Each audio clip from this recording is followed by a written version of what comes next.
இன்றைய 266வது நிகழ்ச்சிக்கு முன்னிலை வைத்து சிறப்பித்து கொடுக்க வந்திருக்கும் ஈரோடு நகரின் இனிப்புலக சக்கரவர்த்தி மகுடம் சூடா மகுடேஸ்வரன் அவர்களை மேடைக்கு அன்புடன் அழைக்கிறோம். அவருடைய துணைவார் அவர்களையும் மேடைக்கு அன்புடன் அழைக்கிறோம். இன்றைய சிறப்பு கூட்டத்தின் சிறப்பு பேச்சாளரும் சிரித்து வாழ்வது எப்படி என்பதை சொல்லி நம்மளையெல்லாம் சிரிக்க வைக்க கன்னியாகுமரியிலிருந்து இருக்கும் பேச்சாளர் என் மலர்விழி எம்ஏ அவர்களை மேடைக்கு அன்புடன் அழைக்கிறேன். தலைவர் உள்ளிட்ட அவையில் உள்ள அனைவருக்கும் எனது கனிவான வணக்கத்தை பணிவாக தெரிவித்துக் கொண்டு உங்கள் அனைவரையும் வருக வருக என்று வரவேற்பதிலே மிகுந்த சந்தோஷமடைகின்றேன். நமது 261வது சிறப்பு கூட்டத்திற்கு முன்னிலை வகித்து சிறப்பு செய்கின்ற பெருமகனார் உயர்திரு அன்பு சகோதரர் எஸ்ஆர் மகுடீஸ்வரன் அவர்கள் எஸ்ஆர்எம் ஸ்வீட்ஸ் அண்ட் கேக்ஸ் என்கின்ற நிறுவனத்தை head office Thiruvika road municipal காலனியில் நிறுவி திறம்பட நடத்தி கொண்டு வருகின்ற ஒரு அற்புதமான தொழிலதிபர் ஆவார்.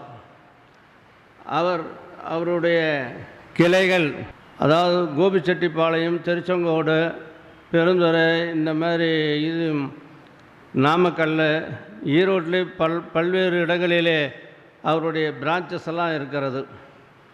இதெல்லாம் நீங்கள்லாம் நன்கு அவரை அறிந்தவர்கள்.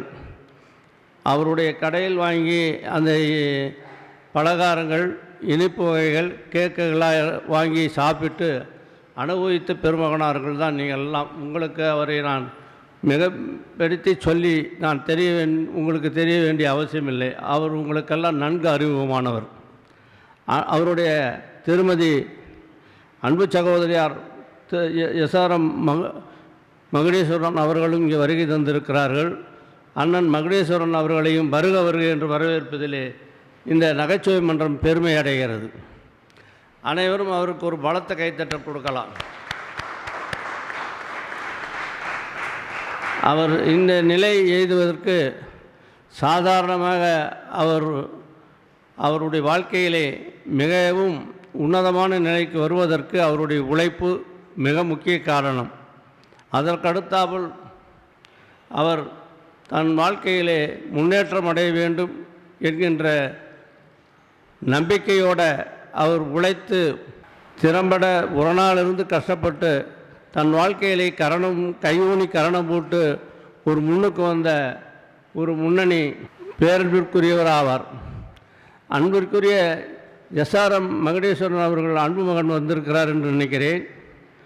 அவரை மேடைக்கு அன்புடன் அழைக்கின்றேன். இப்படிப்பட்ட ஒரு அழகான குடும்பம், நல்ல மகன், மகள், மருமகள், பேரன் பேத்திகளோடு தன்னுடைய வியாபாரத்திலே மிகுந்த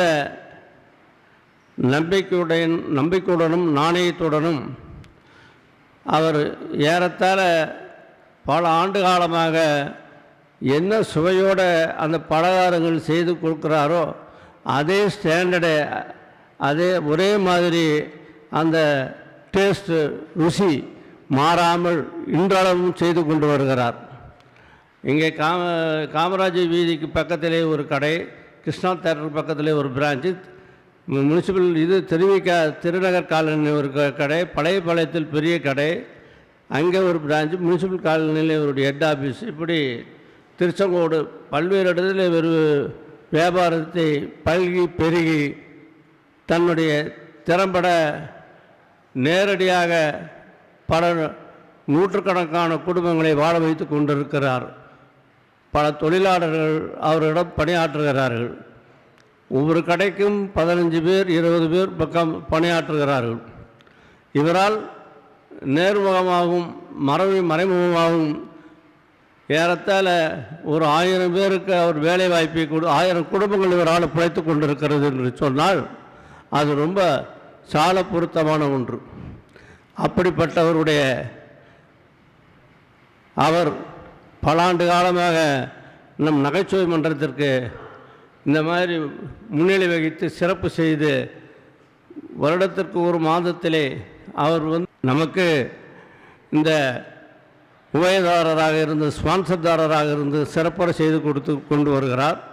அப்படிப்பட்டவர் தீர்காயுசுடனும் அவர் தம் மனைவி தீர்காயுசுடன் தீர்க்க சுமங்கலியுடனும் வாழ வேண்டும் என்று எங்கள் குலதெய்வம் அங்காள பரமேஸ்வரி தாயிடம் நாங்கள் வேண்டி அவருக்கு அந்த தம்பதிகளை வருக வருக என்று வரவேற்று அவர் மகனையும் அன்புடன் வரவேற்று அவருக்கு நீங்கள் பலத்த கைத்தட்டல் கொடுக்க வேண்டும் என்று அன்புடன் கேட்டுக்கொள்கிறேன்.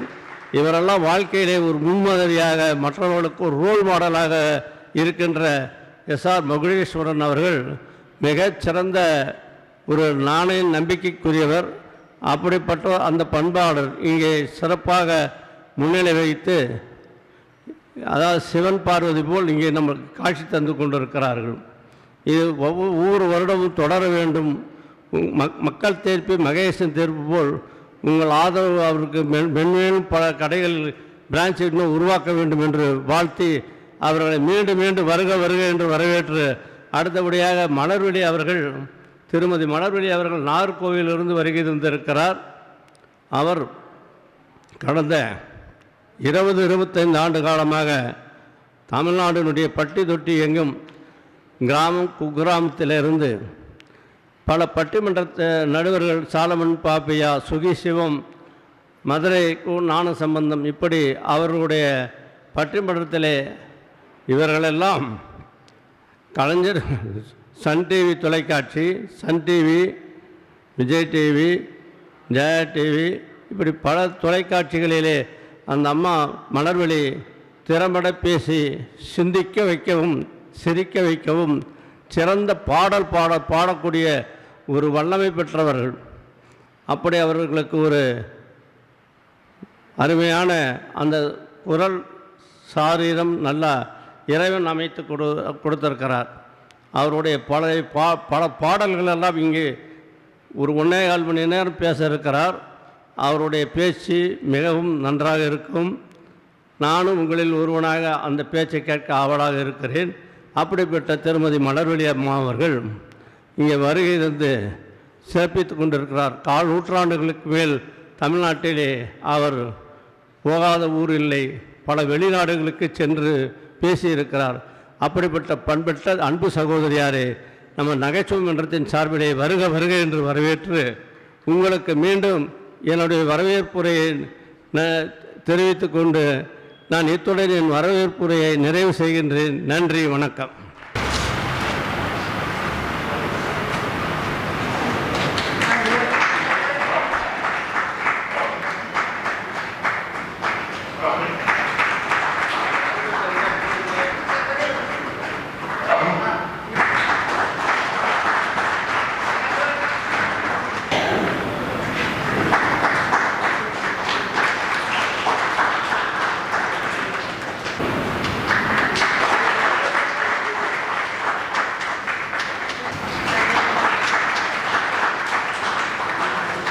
அன்பு சகோதரி திருமதி மலர்விழி அவர்கள் இப்பொழுது சிறப்புரையாற்றுவார்கள்.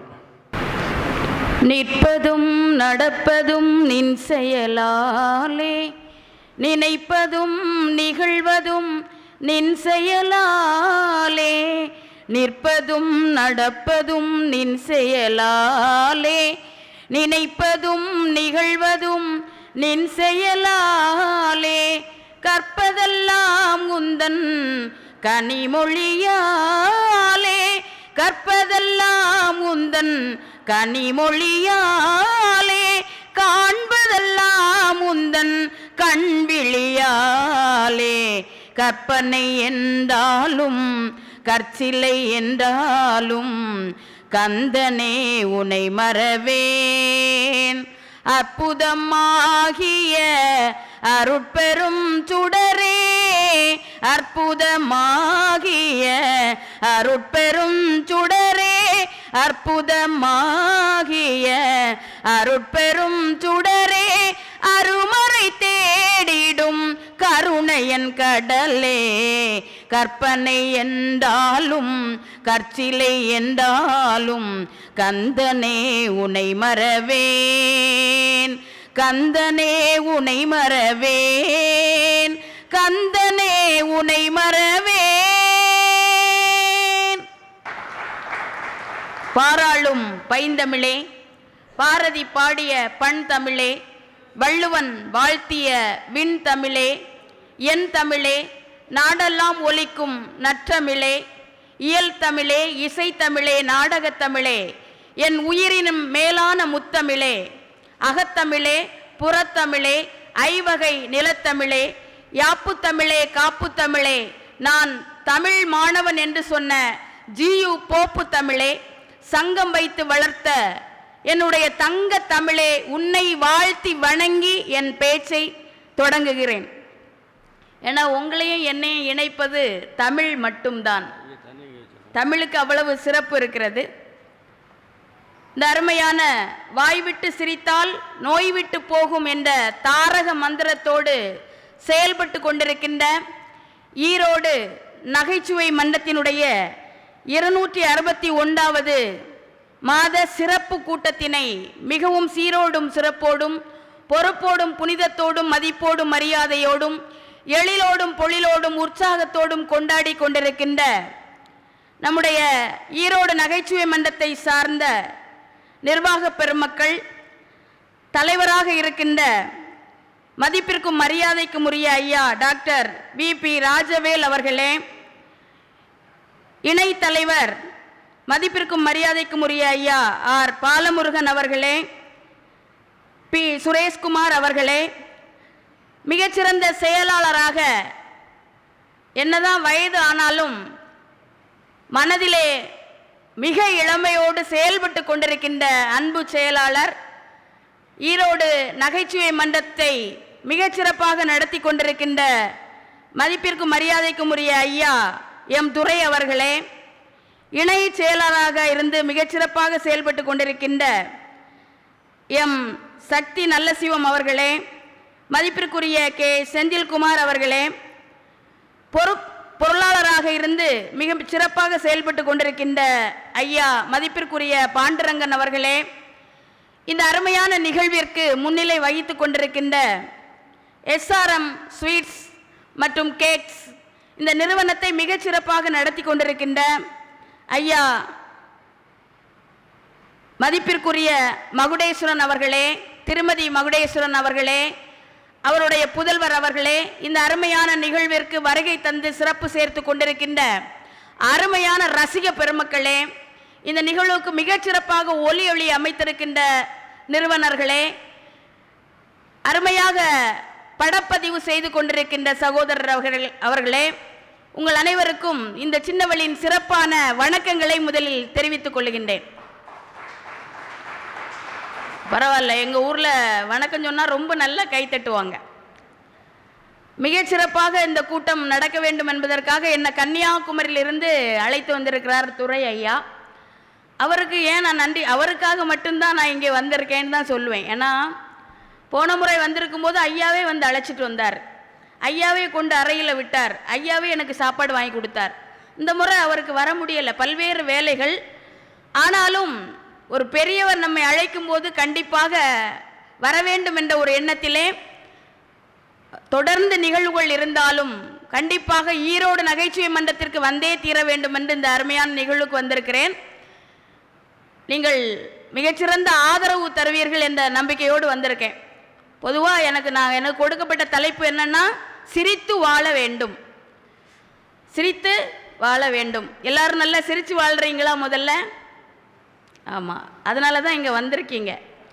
சிரித்து வாழ வேண்டும்னா பெரியவங்க மட்டும்தான் வராங்க ஹியூமர் கிளப்புக்கு. பெரியவங்களுக்கு தான் மன அழுத்தம் இருக்குதா, இளைஞர்களுக்கு குழந்தைகளுக்கெல்லாம் மன அழுத்தம் இல்லையானா அவங்களுக்கு கொஞ்சம் குறைவாக இருக்குது, பெரியவர்களுக்கு கொஞ்சம் கூடுதலாக இருக்குது.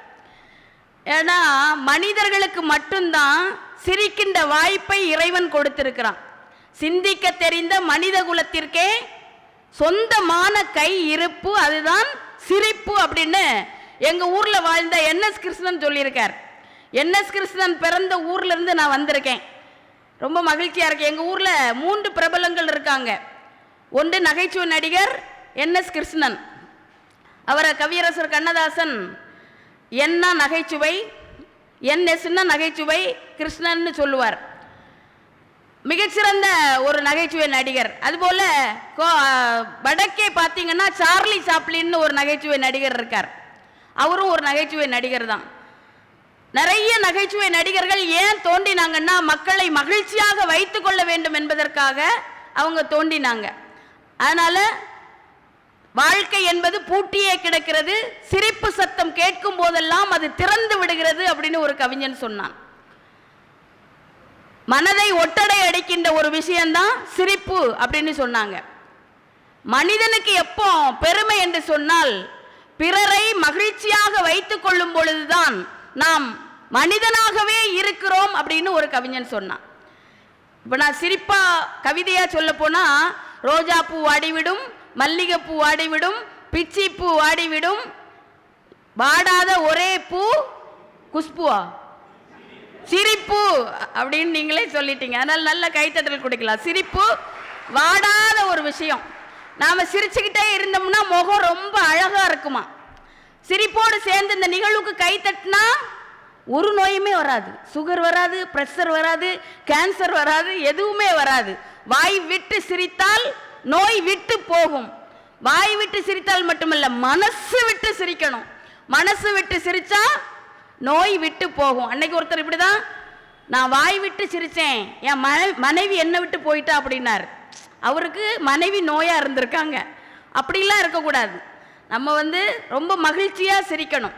இப்போ சிரிப்பில் நிறைய விஷயங்கள் இருக்கு. பல வகையான சிரிப்புகள் இருக்கு. ஆனந்த சிரிப்பு, அன்பு சிரிப்பு, இசை சிரிப்பு, இப்படியெல்லாம் நிறைய சிரிப்பு இருக்கு. அருமையா சொல்லுவாங்க, இன்பத்தில் சிரிப்பவன் அதிர்ஷ்டசாலி, துன்பத்தில் சிரிப்பவன் ஞானி, தெரிந்து சிரிப்பவன் நடிகன், தெரியாமல் சிரிப்பவன் ஏமாளி, ஓடவிட்டு சிரிப்பவன் வஞ்சகன், ஓயாமல் சிரிப்பவன் கோமாளி, உழைப்பில் சிரிப்பவன் எவனோ அவன்தான் நல்ல மனிதன் அப்படின்னு ஒரு கவிஞர் சொன்னார். இவங்கெல்லாம் யாரு? மேடையில் இருக்கிறவங்க உழைப்பிலே சிரித்து கொண்டிருப்பவர் எங்களுடைய மகுடேஸ்வரன் ஐயா. எந்நேரமும் உழைத்து கொண்டிருக்கின்ற இதயங்கள். அதனால தான் கவிஞர் வாலி சொன்னார், வயிறு வலிக்க சிரிப்பவர்கள் மனித ஜாதி, பிறர் வயிறறிய சிரிப்பவர்கள் மிருக ஜாதி.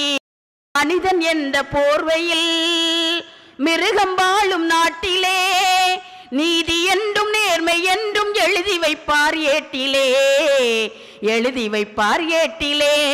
அங்கே சிரிப்பவர்கள் சிரிக்கட்டும், அது ஆணவ சிரிப்பு. இங்கே நீங்கள் சிரிக்கும் புன் சிரிப்போ ஆனந்த சிரிப்பு.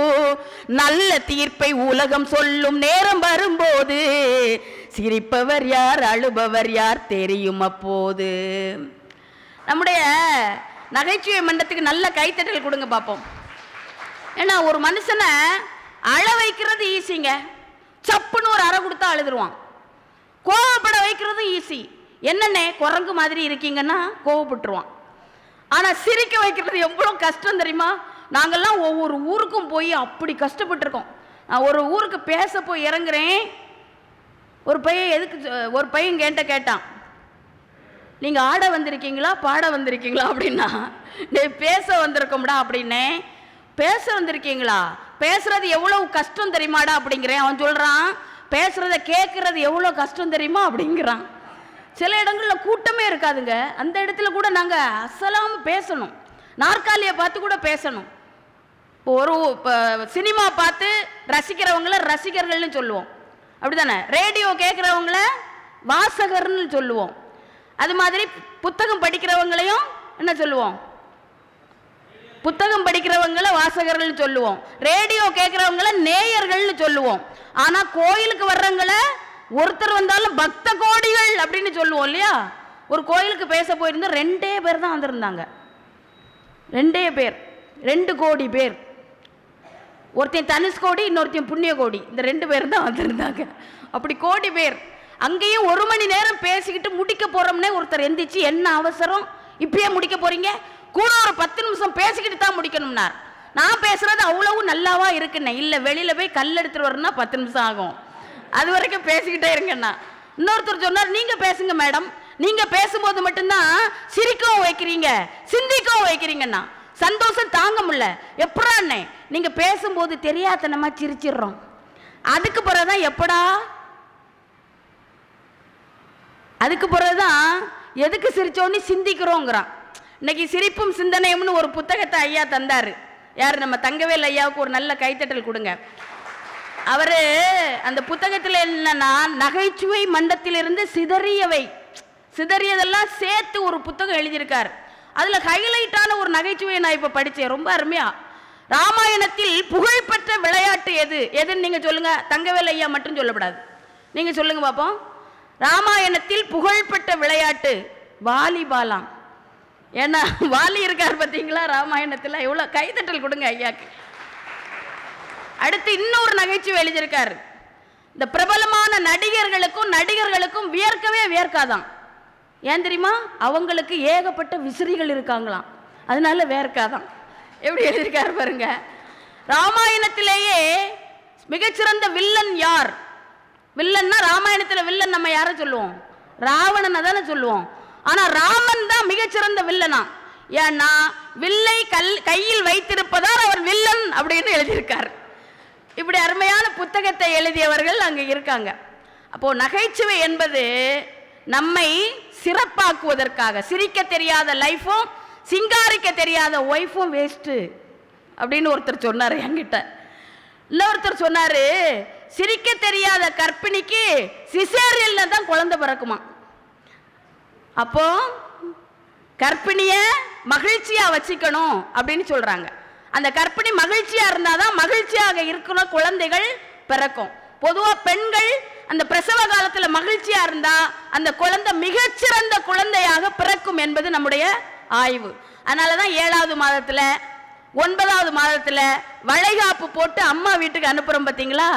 ஏன்னா ஒரு பெண் மிக சந்தோஷமாக இருப்பது அவள் அம்மா பக்கத்தில் இருக்கும்போது தான். அதனால் அங்கே அனுப்புகிறோம். எனக்கெல்லாம் முதல் குழந்தை வயிற்றுலங்க, 2வது குழந்தையும் வயிற்றுல தான்.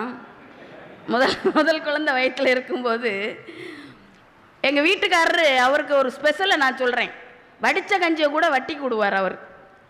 அப்படிப்பட்ட கஞ்சூசு அவர். எங்கள் வீட்டு பக்கத்தில் ஒரு அக்கா கல்யாணம் ஆகி வந்துருச்சு. நேற்று தானே கல்யாணம் ஆச்சு, இப்போ அழுதுகிட்டு இருக்க அப்படின்னேன். கஞ்ச பயலாக இருக்கான்னா. கஞ்ச பயலா முதராத்திரிலே எப்படி கண்டுபிடிச்சேன்னே. பாதி பாலை குடிச்சிட்டு மீதி பாலை உரைக்கு ஊற்ற சொல்கிறாருன்னா. அப்படிலாம் நம்ம நாட்டில் இருக்காங்க. எங்கள் வீட்டுக்காரர் ஹாஸ்பிட்டல் கூட்டிகிட்டு போனார். அப்பாவாக போகிறேன்னா ஒரே சந்தோஷம். செக்கப்புக்காக ஹாஸ்பிட்டல் கூட்டிகிட்டு போனார். கூட்டிகிட்டு போகும்போது ஆப்பிள் ஜூஸாக வாங்கி தந்தார், வரும்போது ஆரஞ்சு ஜூஸாக வாங்கி தந்தார். அப்படியே ஹாஸ்பிட்டல் போயிட்டு வீட்டில் வந்து இருந்தால் எங்கள் மாமியார் பாத்ரூமில் வலிக்கு பொத்தக்கட்டின்னு விழுந்துச்சு. நான் கண்டும் காணாதது மாதிரி இருந்தேன். அப்படி தானே மருமக்கள்லாம் அன்றைக்கி இருக்காங்க. எங்கள் வீட்டுக்காருக்கு பயங்கர கோபம். ஏய், எங்கள் அம்மா விழுந்து கிடக்கிறா, நீ பார்த்துக்கிட்டே இருக்க அப்படின்னார். நான் சொன்னேன், இப்போ தானே நம்ம ஹாஸ்பிட்டல் போயிட்டு வந்தோம், டாக்டர் என்ன சொன்னார்? கனமான பொருளெல்லாம் தூக்கப்படாதுன்னு சொன்னார்ல. உங்கள் அம்மா ரொம்ப கனமாக இருக்காங்க. அப்படியே எங்கள் வீட்டுக்காரருக்கு ஒரே சந்தோஷம். குழந்தை வயிற்றில் வந்தோடனே மனைவி அறிவாக பேசுகிறாளேன்னு. நிறை மாத நிலவே வா வா, நடைபோடு மெதுவா மெதுவா, அழகே உன் பாடு அறிவே நம்மா, மசக்கைகள் மயக்கம் கொண்டு மடி சாயும் வாழை தண்டு, சுமையல்ல பாரம் சுகம் தானம்மா, தாயான பின்புதான் நீ பெண்மணி, தோள் மீது தூங்கடி கண்மணி கண்மணி, காலையில் தினமும் கண் விழித்தால் நான் கை தொழும் தேவதை அம்மா, அன்பென்றாலே அம்மா. அப்போ சிரிக்க தெரியாத கர்ப்பிணிக்கு சிசேரியல்ல தான் குழந்தை பிறக்கும் இல்லையா. அந்த குழந்தை வெளியே வந்து, அந்த குழந்தை இப்பெல்லாம் குழந்தை முன்னாலாம் வெளியே வரும்போது குவா குவா குவான்னு அழும். இப்போ உள்ள குழந்தைங்க ருவா ருவா ருவான்னு அழும். ஏன் ருவா ருவான்னு அழும்னா 2 லட்சத்தை வாங்கிக்கிட்டு தான் அந்த பிள்ளைய கையில் கொடுக்குறாங்க. ஏன்னா அந்த காலத்தில் பிள்ளை பிறந்துச்சு, இந்த காலத்தில் கீரி பிள்ளை பிறக்குது. கீரி பிள்ளைன்னா கீரி பிறக்கிறனால அதுக்கு பிள்ளை கீரி பிள்ளை. எல்லாம் ஒரு ஜிப்பில் இருந்து எடுத்து கொடுக்குற மாதிரி எடுத்து கொடுக்குறாங்க. முன்னாலாம் பிரசவத்தில் பெண்கள் தானே அழுவாங்க, ஐயோ அம்மா ஐயோ அம்மா, இந்த படுபாவியால் நான் இப்படி ஆயிட்டேனேன்னு அழுவாங்க. ஆனால் இப்போ ஆண்கள் தான் அழுறாங்க. உண்மைனா கைத்தட்டுங்க. ஏன் ஆண்கள் அழுறாங்க? அன்னைக்கு ஒருத்தர் கேட்டேன், ஆம்பளை பிள்ளை பிறந்திருக்கு, நீங்க ஏன் அழுறீங்க அப்படின்னு. அவர் சொன்னாரு, 2 லட்சத்தை பிடுங்கிட்டாங்க, நான் எப்படி அழாம இருக்க முடியும் அப்படின்னார். அப்போ குழந்தை முதல்ல அழுதுகிட்டு பிறக்குது. 7வது வாரம் தான் அந்த குழந்தை சிரிக்க ஆரம்பிக்குமா. ஆய்வின்படி சொல்றாங்க 7வது வாரம் சிரிக்கும் போது நம்ம கிளுகிளு போய் ஆட்டுவோம் இல்லையா? குழந்தைகிட்ட கிளுகிளு போய் ஆட்டும் மாதிரி வயசானவங்க கிட்ட கிளுகிளு போய் ஆட்டினா என்ன பண்ணுவாங்க? கோவத்தில் கிளுகிளு போயாலே நம்மளை அடிப்பாங்க. அப்போ ஒவ்வொரு வயசுன்னு இருக்கு, சிரிக்கிறதுக்கு ஒவ்வொரு வயசு அப்படின்னு இருக்கு. அழகா கவியரசு வைரமுத்து சொன்னார், மழை கொண்டு வருகிறது சமதர்ம மேகம். பொதுவாக நான் எந்த ஊருக்கு போனாலும் மழை பெய்யாது, நான் ஊருக்கு போன பிறகு தான் பெய்யும். ஆனால் இன்னைக்கு என்னமோ பெய்யுது. ஏன்னா கொடை கொடுத்தா மழை பெய்யணும்ல, அதானே? நம்ம கொடை கொடுத்தாங்கல்ல, அதான் மழை பெய்யுது. ரொம்ப நன்றிங்கய்யா மழை வர வைத்ததுக்கு. அழகா சொன்னார் வைரமுத்து, மழை கொண்டு வருகிறது சமதர்ம மேகம்.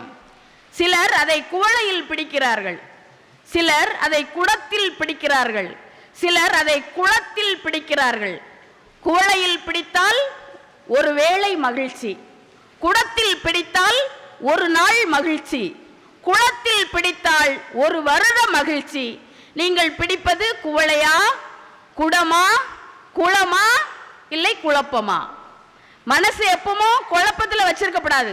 மனசு குழப்பம் இல்லாம இருக்கணும்னா மனசு குழந்தையா வச்சுக்கணும். ஏன் தெரியுமா? மனசை சந்தோஷமா இருக்கணும்னா ஒண்ணுலே குழந்தையா இருக்கணும், இல்ல குழந்தைகளோட இருக்கணும். நமக்கு சின்ன பிள்ளைல நிறைய கனவு உண்டு. டாக்டர் ஆகணும், என்ஜினியர் ஆகணும், வக்கீல் ஆகணும், பெரிய செல்வந்தர் ஆகணும் அப்படின்னு கனவு உண்டு. ஆனா வளர்ந்த பிறகு ஒரே ஒரு கனவு தான், பேசாம குழந்தையாவே இருந்திருக்கலாமோ அப்படின்னு. அப்போ மனசு குழந்தையா நம்ம வச்சுக்கிட்டோன்னு வைங்க, சந்தோஷத்துக்கு குறைவே இல்லை. அந்த குழந்தைக்கு எதுவுமே தெரியாது. குழந்தையும் தெய்வமும் குணத்தால் ஒன்று, குற்றங்களை மறந்துவிடும் மனத்தால் ஒன்று. குழந்தையும் தெய்வமும் குணத்தால் ஒன்று, குற்றங்களை மறந்துவிடும் மனத்தால் ஒன்று. குழந்தைகிட்ட போய் உன் ஜாதி என்னன்னு கேளுங்க, தெரியாது அப்படின்னு சொல்லும். மதம் என்னன்னு கேளுங்க, தெரியாது அப்படின்னு சொல்லும். குழந்தையா இருக்கும்போது சரியா பேசுவோம், வளர்ந்த பிறகு தானங்க எல்லாரும் தப்பா பேசுவோம் இல்லையா? நடந்து விட்டால் சிறியவர்கள் பெரியவர்கள், நடத்தை கெட்டால் பெரியவர்கள் கூட சிறியவர்கள் தான், அப்படிதானே? அப்ப குழந்தையா இருக்கும்போது எப்படி சிரிக்கமோ அதே மாதிரி வளர்ந்த பிறகு மனசை குழந்தையா வச்சுக்கிட்டோம்னா வாழ்க்கையில நாம எப்பவும் சந்தோஷமா இருக்கலாம். அதுதான் வாழ்க்கையில. ஏன்னா குழந்தைக்கு எந்த கள்ள கபடமும் தெரியாது. இப்போ குழந்தையை எழுப்பும் போது தாய்மார்கள் எல்லாம் எப்படி எழுப்புன்னு சொல்லி கொடுத்துருக்காங்க. தட்டி எழுப்பக்கூடாதான், தட்டி எழுப்பக்கூடாதான். ஒரு அம்மா சொல்லிச்சு, நாங்கள்லாம் தட்டி எழுப்ப மாட்டோம், அடிச்சு தான் எழுப்புவோம் அப்படின்னுச்சு. அப்படிலாம் தட்டியும் எழுப்பக்கூடாது, அடிச்சும் எழுப்பக்கூடாது. குழந்தைகளை எழுப்பும் போது உள்ளங்கையிலோ உள்ளங்காலிலோ முத்தமிட்டு எழுப்ப வேண்டும் என்று பெரியவர்கள் சொல்லுகிறார்கள். அப்படியே பக்கத்தில் வீட்டுக்காரர் சொல்லார், என்னையும் அப்படியே எழுப்புங்க, அப்பதான் நான் சந்தோஷமா இருப்பேன் அப்படிங்கிறார். இப்போ மகிழ்ச்சி என்பது எங்க இருக்கு பார்த்தீங்களா? ஒரு அம்மா காலையிலே குழந்தைய எழுப்பிச்சு, டே எந்திரி, எந்திரிடா, காலேஜுக்கு போகணும், ஒரு 5 மினிட்ஸுமா. எந்திரிடா, எனக்கு காலேஜுக்கு போக பிடிக்கலம்மா. எந்திரிச்சு தான் ஆகணும், நீ எந்திரி. அம்மா எனக்கு அந்த காலேஜுக்கு போகிறது பிடிக்கலம்மா. காலேஜுக்கு போக பிடிக்காததுக்கு 2 காரணம் சொல்லுடா அப்படின்னு அம்மா சொல்லிச்சு. ஆமாம், அந்த மாணவர்களுக்கெல்லாம் என்ன பிடிக்கலம்மா, ஒரு காரணம். 2வது காரணம், அந்த டீச்சர்ஸுக்கும் என்ன பிடிக்கலம்மா. சரி, நான் காலேஜுக்கு போய் தான் ஆகணும்னு சொல்கிறேன், அதுக்கு 2 காரணம் சொல்லு. உனக்கு வயசு 54, நீ தான் அந்த காலேஜுக்கு முதல்வர். சில நேரம் குழந்தைத்தனமாக எல்லோரும் பேசுகிறோமா. ஒரு டாக்டர் என்ன பண்ணாருன்னா, பொதுவாக டாக்டர்கிட்டையும் கடவுள்கிட்டையும் போய் சொல்லக்கூடாது. டாக்டர்கிட்ட போய் சொன்னால் அவர் கடவுள்கிட்ட அனுப்பி வச்சுருவார், கடவுள்கிட்ட போய் சொன்னால் அவர் டாக்டர்கிட்ட அனுப்பி வச்சுருவார். அதனால் 2 வருத்திட்டையும் நம்ம போய் சொல்லக்கூடாது. ஒரு டாக்டர் என்ன பண்ணாருன்னா, ஒரு மாத்திரை கண்டுபிடிச்சிருக்கார். ஒரு மாத்திரை சாப்பிட்டா 1 வயசு குறையுமா. ஒரு 90 வயசு அம்மா என்ன பண்ணிச்சு, அந்த டாக்டர்கிட்ட போய் 1 டப்பா மாத்திரை கொடுங்க அப்படின்னு கேட்டுச்சு. இந்த நகைச்சுவை தென்கட்சி சுவாமிநாதன் ஐயா சொன்னது. 1 டப்பா மாத்திரை வாங்கிட்டு வந்துச்சு பாருங்க. அடுத்த நாள் அந்த டாக்டரை பார்க்க அந்த அம்மா போகல. ஒரு 18 வயசு நிரம்பிய ஒரு இளமையான ஒரு பெண்ணு கையில் ஒரு குழந்தையோட போச்சு. டாக்டர், நீங்க யாரு அப்படின்னு கேட்டார். நான் நேற்று உங்ககிட்ட ஒரு டப்பா மாத்திரை வாங்கிட்டு போனோம்ல, அது நான் தான். ஒரே அடியா 30 மாத்திரையை போட்டேன், இப்படி ஆயிட்டேன், 18 வயசுல ஆயிட்டேன். சரி, நீ 18 வயசுல ஆயிட்ட, இடுப்புல இருக்க குழந்தை அது எங்க வீட்டுக்காரரு. அவர் ஆர்வத்தில் ஒரு 60 மாத்திரையை விழுங்கிட்டாரு, குழந்தை ஆயிட்டாரு. இப்ப நான் என்ன பண்ணணும் அப்படின்னாரு. செயற்கையான எந்த விஷயத்தையும் நாம எடுத்துக்கிட கூடாது. வாழ்க்கையில பாடுறதுக்கு இசை அரேஞ்ச் பண்ணல பார்த்தீங்களா, அதான் இசை முழக்கம்.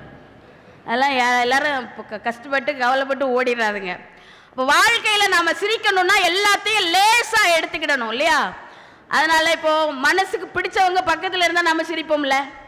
காதல்னு ஒரு விஷயம், 18 வயசு ஆன உடனே ஒரு மனுஷனுக்கு காதல் வரணும். இல்லாட்டா அவனை நல்ல டாக்டராக பார்த்து செக் பண்ணணும். அந்தந்த வயசில் அந்தந்த விஷயங்கள் வரணும்.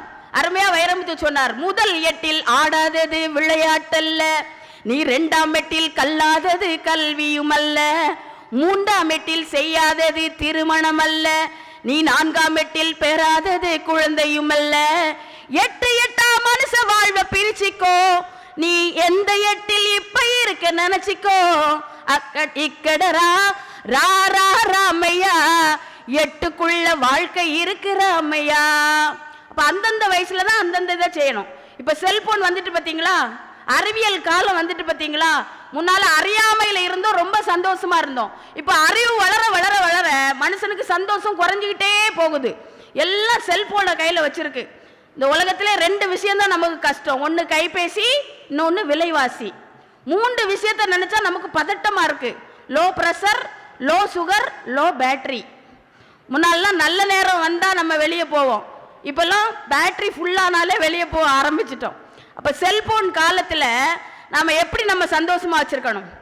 அதனால் இப்போ காதலை பிள்ளைங்க அன்னைக்கு எல்கேஜி படிக்கிற பொண்ணுக்கிட்ட போய் 1ஆம் கிளாஸ் படிக்கிற பையன் ஐ லவ் யூங்கிறான். அவள் சொன்னா இந்த ஜுவாலியெல்லாம் என்கிட்ட வச்சுக்கிடாத, நான் 3 மாசமாக 2ஆம் கிளாஸ் குமாரை லவ் பண்ணுறேன் அப்படிங்கிறான். எப்படி வேகமாக போகுது பாருங்க. சென்னையிலலாம் ரொம்ப வித்தியாசம். எல்கேஜி படிக்கிற பையன் யூகேஜி படிக்கிற பையனுக்கு எஸ்எம்எஸ் அனுப்புகிறான், மாப்பிள்ளை போன வாரத்தில் ஒரு நாள் ஸ்லேட் வாங்கிறதுக்காக ஸ்பென்சர் பிளாஸா போயிருந்தோம்டா, அங்கே ஒரு சூப்பர் ஃபிகர்டா மச்சான், 6 மாசம் தாண்டா இருக்கும், அவங்க அம்மா மடியில் படுத்துக்கிட்டே பாட்டில் சப்பிக்கிட்டே என்ன லுக் விட்டா மாப்பிள்ளை, அன்னையிலேருந்து எனக்கு மனசு சரிலடா, 3 நாளாக நான் செரலாக்கு சாப்பிடலடாங்கிறான். இவன் சொல்கிறான் அட்ரஸை மட்டும் கண்டுபிடி மாப்பிள்ளை, கழுதையை தொட்டிலோட தூக்கிடுவோங்கிறான். காலம் அட்வான்ஸாக போகுது பார்த்தீங்களா. அதனால தான் முதல் 8 ஆடாதது விளையாட்டல்ல.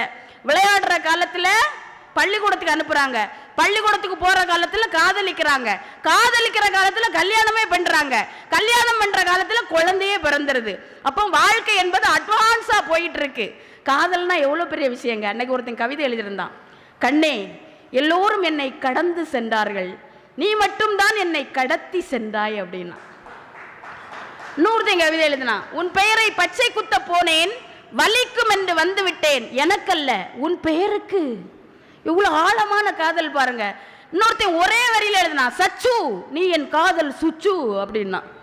சுச்சி சுச்சி, நீங்க வேற எதையா நினைச்சிடாதுங்க அப்படின்னு எழுதினா. இன்னொன்று பாருங்க, காதல்னா என்னது, பேசுவதற்கு 1000 இருக்கும், ஆனால் பேச முடியாமல் தவிக்கும் ஒரு வலி, அதுதான் காதல். பல்லு வலின்னு நினைச்சிடாதுங்க, அதுதான் காதல். ஆபரேஷனே இல்லாமல் 2 இதயங்கள் இடமாறுகின்ற விந்தை தான் காதல். அருமையா ஒரு கவிஞன், புது கவிஞன் சொன்னான், தரையாய் இருந்த நான், என்னது அழகா சொல்லிருப்பார், எனக்கென இருப்பது ஒரு மனசு, அதை உனக்கென தருவது சுகம் எனக்கு, எனக்கென இருப்பது ஒரு உசுறு, அதை உனக்கென தருவது வரம் எனக்கு, நீ மறந்தால் என்ன மறுத்தால் என்ன, நீதான் எந்தன் ஒளி விளக்கு, என்றும் நீதான் எந்தன் ஒளி விளக்கு, எங்கே அந்த வெண்ணிலா, எங்கே அந்த வெண்ணிலா. இது இந்த காலம். ஆனால் உங்களுக்கெல்லாம் எந்த பாட்டு பிடிக்கும்?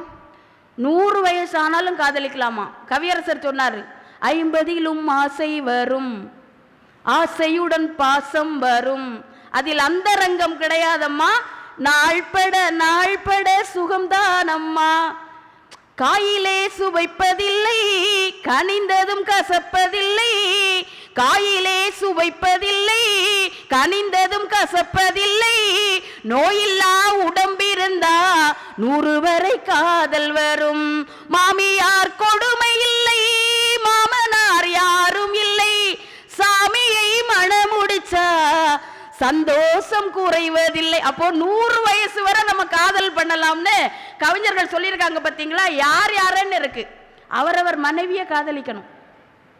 அது அந்த குறிப்பை எழுதிக்கிடணும். அப்போது வாழ்க்கை ரொம்ப சுகமாக இருக்கும். ஏன்னா நம்ம நாட்டில் திருமணம்னால எல்லாரும் பயப்படுறாங்க. இப்போலாம் முன்னாலாம் தரகர்னு ஒருத்தர் இருப்பார். பையன்கிட்ட கேட்பார், உனக்கு எப்படிப்பட்ட பொண்ணு வேணும்? அவன் உடனே அழகான, நல்ல கலரான, நல்ல குணமான, நன்கு படித்த, நன்கு வேலை பார்க்குற பெண் வேண்டும்னு கேட்பான். இன்னைக்கு ஒரு பையன்ட்ட உனக்கு எப்படிப்பட்ட பெண் வேணும்னு கேளுங்க, பொண்ணு மாதிரி ஒரு பொண்ணு இருந்தாலே போதும் அப்படிம்பான். ஏன்னா கல்யாணம் ஆகாதவனுக்கு முடி விழுதேன்னு கவலை, கல்யாணம் ஆனவனுக்கு அடி விழுதேன்னு கவலை. இப்படி தான் கவலை இருந்துகிட்டு இருக்கு. நம்ம ஆளு இடி விழுந்தா கூட கவலைப்பட மாட்டான், முடி விழுந்தா கவலைப்படுவான், தெரியுமில்ல? இப்போ கல்யாணம் ஆகாதனையும் கல்யாணம் ஆனவனையும் எப்படி கண்டுபிடிக்கலாம்? மழை வரும்போது டீயும் பச்சியும் நமக்கு ஞாபகம் வந்தால் அவன் கல்யாணம் ஆகாதவன். மழை வரும்போது காய போட்ட துணி ஞாபகத்துக்கு வந்து அவன் கல்யாணம் ஆனவன். எல்லாருக்கும் கை தட்டுங்களா இதுக்கு? கல்யாணம் ஆகணும்னு அவன் துடிக்கிறான். அன்னைக்கு ஒரு கல்யாண வீட்டுக்கு போயிருந்து ஃப்ளக்ஸ் இப்போ எல்லாமே ஃப்ளக்ஸ் வைக்கிறாங்கல்ல. முன்னாலாம் அதெல்லாம் ஒன்றும் கிடையாது. யார்கிட்டையும் இந்த பையனை பிடிச்சிருக்கா, அந்த பையனை பிடிச்சிருக்கா, அந்த பொண்ணை பிடிச்சிருக்கா, அந்த பொண்ணை பிடிச்சிருக்கான்னு கேட்குறதே கிடையாது. யார் வந்தாலும் நம்ம ஏற்றுக்கிற மனநிலையில் இருந்தோம். இப்போல்லாம் ஃப்ளக்ஸ் வச்சுருக்காங்க. நிச்சயதார்த்தம் ஆனவுடனே ஃப்ளக்ஸ் வைக்கிறாங்க. அதில் நம்ம இளைஞர்கள் எல்லாம் சேர்ந்து ஃப்ளக்ஸ் வச்சு அதில் எழுதியிருக்கான், எல்லோரும் வாங்க இப்படிக்கு நாங்க அப்படின்னு எழுதியிருக்கான். சும்மா தானே போறீங்க, வாழ்த்திக்கிட்டு போங்க. இன்னொருத்தன் எழுதியிருக்கான், அதில் அடுத்த மாப்பிள்ளை நாங்க, பொண்ணு இருந்தா தாங்க அப்படின்னு எழுதியிருக்கான். பார்த்தீங்களா? சுகிசிவம் ஐயா தான் அருமையாக சொல்லுவார், வியாபாரத்தில் 10க்கு 1 இலவசம். 10 மாம்பழம் வாங்கினோம்னா 1 மாம்பழம் இலவசமாக தருவாங்க. வியாபாரத்தில் 10க்கு 1 இலவசம். ஆனால் கல்யாணத்தில் 1க்கு 10 இலவசம் பார். ஒரு உறவு வந்துன்னா தொடர்ந்து 10 உறவு வரும்ல. உண்மைதானே ஐயா சொன்னது? அருமையாக சொல்லுவாங்க. திருமணம்னா என்ன தெரியுமா? கவியரசர் கண்ணதாசன் ஒரு பாட்டிலே அந்த திருமணத்தை நடத்தி வைப்பார்.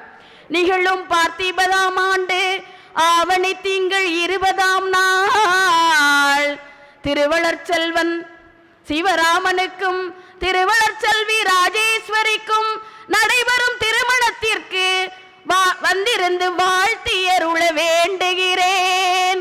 தங்கள் நல்வரவை விரும்பும் மகுடேஸ்வரன் மகுடேஸ்வரன் மகுடேஸ்வரன். அழகா சொல்லுவாருங்க. ஒவ்வொரு பெற்றோருக்கும் எது மகிழ்ச்சின்னா தன்னுடைய பிள்ளைகளை மனக்கோலத்தில் பார்க்கறதான மகிழ்ச்சி. சொல்றாரு பாரு கண்ணதாசன், மாதரார் தங்கள் மகள் என்று பார்த்திருக்க. எல்லாரும் என் பிள்ளை இப்படி வரும்போது எப்படி இருக்கும்னு பார்ப்பாங்களாம். மாதரார் தங்கள் மகள் என்று பார்த்திருக்க, மாப்பிள்ளை முன் வந்து மணவரையில் காத்திருக்க, காதலாள் மெல்ல கால் பார்த்து நடந்து வர, கன்னி அவள் கையில் கட்டி வைத்து மாலை தர, காளை திருக்கரத்தில் கனகமணி சரம் எடுக்க, ஆனந்தம் பாடு என ஆங்கோர் குரல் பிறக்க, கொட்டியது மேளம் குவிந்தது கோடி மலர், கட்டினான் மாங்கல்யம் துணை வாழ்க குலம் வாழ்க இணை வாழ்க. ஒரு அண்ணனுக்கு கண்ணீர். கைத்தலம் தந்தேன் என் கண்மணி வாழ்க, கவலை முடிந்தது கல்யாணமாக, அடைக்கலம் நீ என்று வந்தனள் வாழ, ஆண்டவன் போல் உன்னை கோவில் கொண்டாட, பூமுடிப்பாள் இந்த பூங்குழலி. எல்லாருக்கும் அந்த கல்யாண நாள் ஞாபகம் வருதா உங்களுக்கு? இதுதான் சிரிப்பு, இதுதான் மகிழ்ச்சி, அப்படிதானே? அப்போ அந்த கல்யாண நாளை நினச்சி நம்ம சந்தோஷப்படணும்.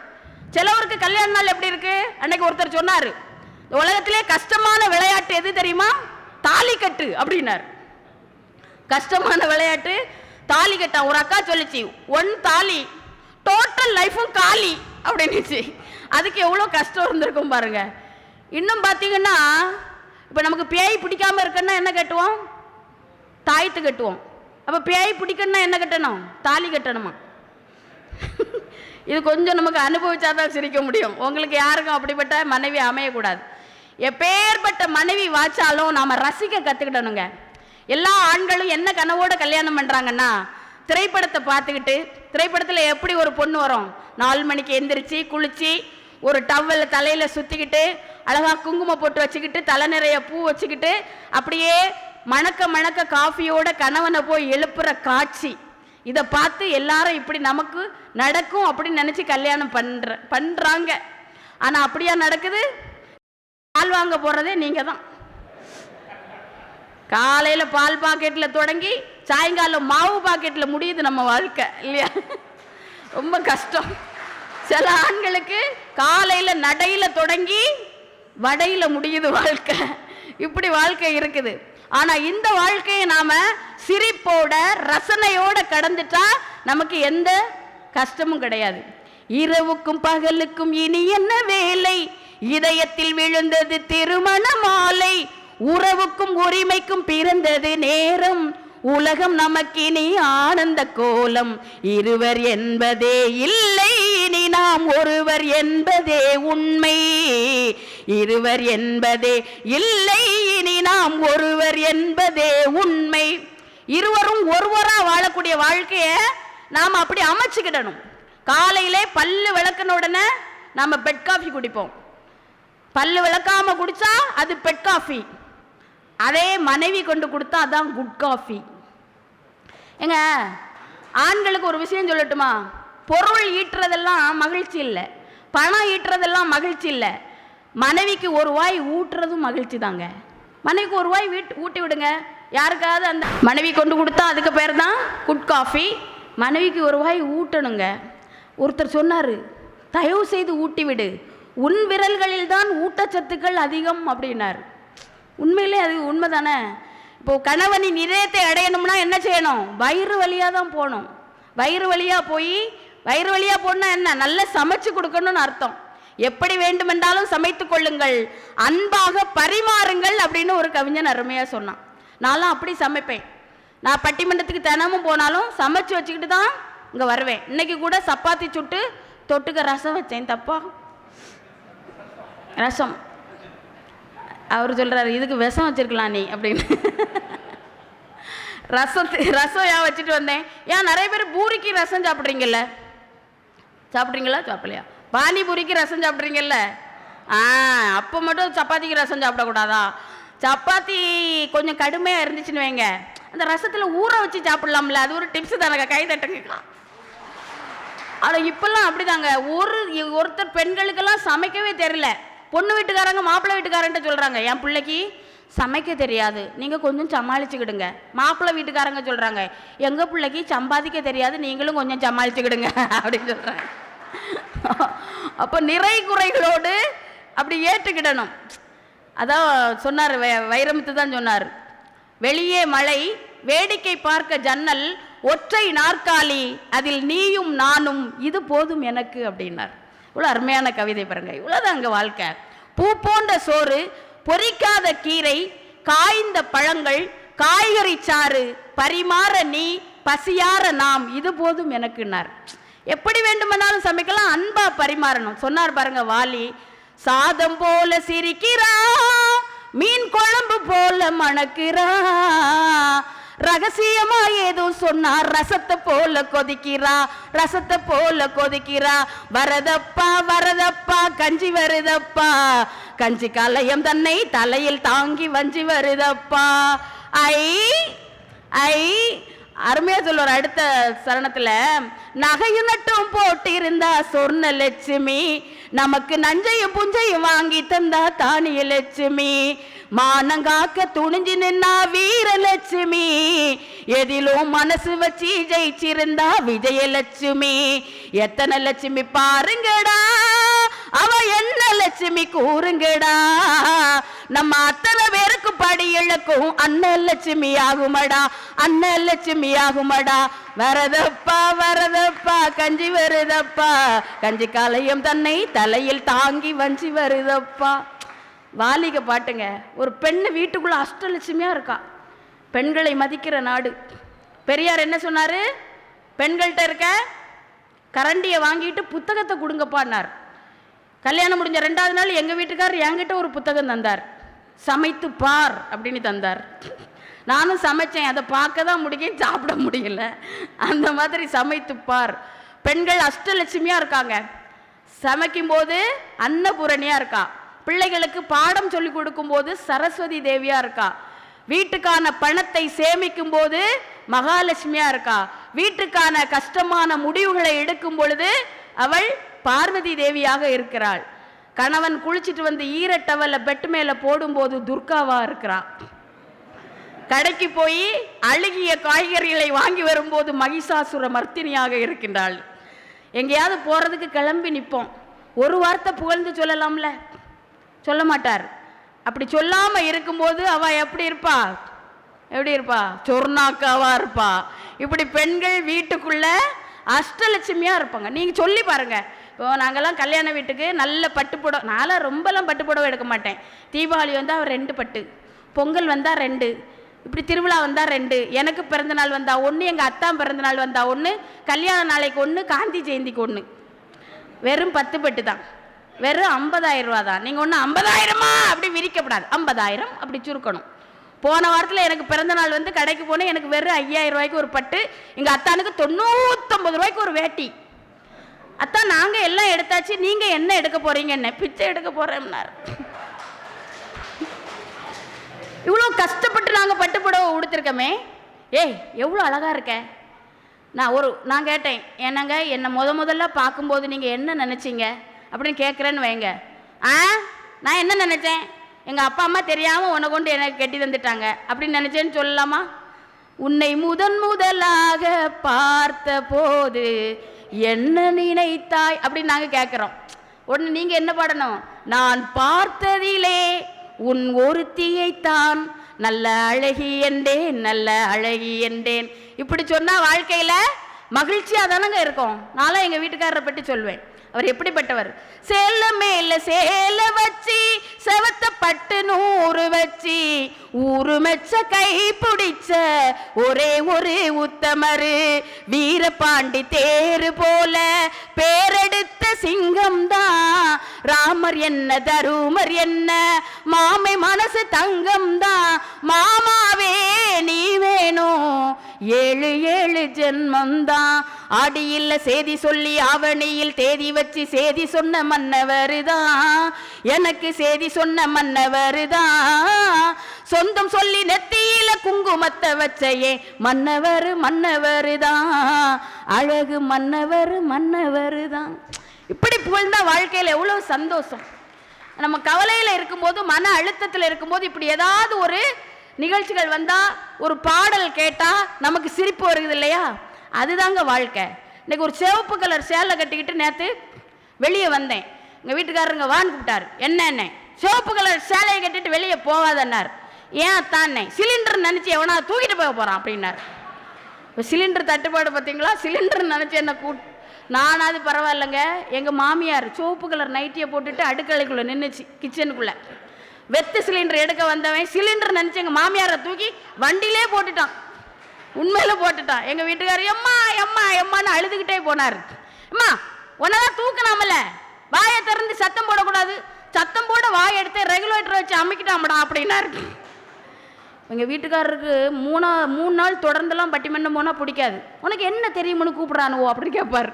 நான் பேச தெரியாமலா அத்தான் பேச கூப்பிட்றாங்க அப்படின்னு. உன்னை கூப்பிட்றவங்களுக்கும் ஒன்றும் தெரியாதுன்னார். உங்களை இல்லை ஐயா, துறை ஐயாவே இல்லை சத்தியமாக.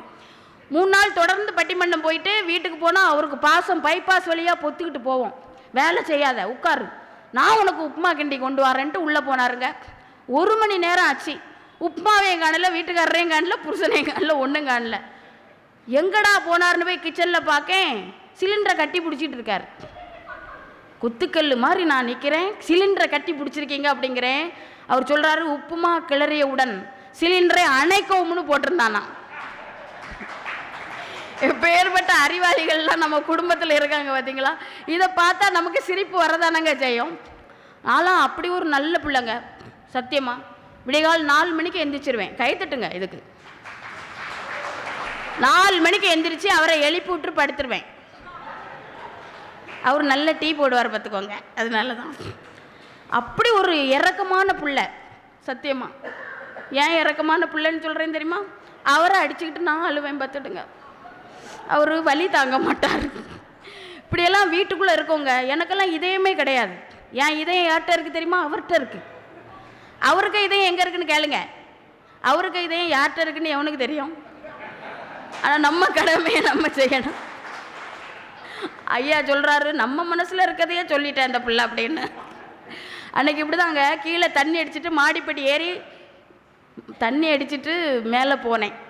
தண்ணி அடித்தவங்களாம் மேலே தான் போகிறான் அன்னைக்கு, அது வேறு விஷயம். தண்ணி அடிச்சுட்டு இடுப்பில் குடத்தை வச்சுட்டு மாடிப்படி ஏறி மேலே போனேன். எங்கள் அத்தா மாடிப்படி இறங்கி கீழே வந்தார். என் இடுப்பில் இருந்த குடம் எங்கள் அத்தானுக்கு நெஞ்சில் டமால்னு இடிச்சிட்டு எரும மாட்டுனார். தெரியாமல் தானே இடித்தேன்னே. தெரியாமல் இடிச்சியா? நெஞ்சில் மட்டும் இடிக்காதடினார். ஏன் அத்தான் அப்படின்னேன். அங்கே தான் குரங்கு நீ இருக்க அப்படின்னார். இவ்வளோ பாசம்.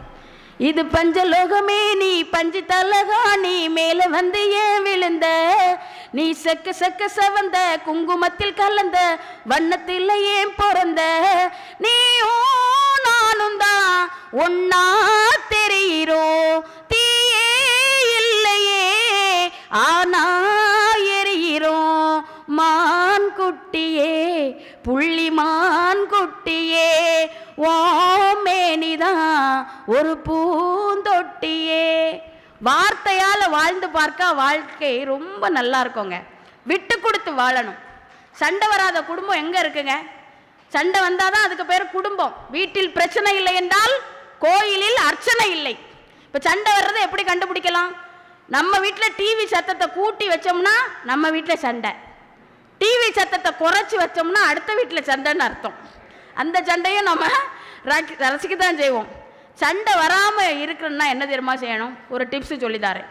சண்டை வராமல் இருக்கணும்னா வள்ளுவர் சொல்கிறார். என்ன தெரியுமா சொல்கிறார் வள்ளுவர்?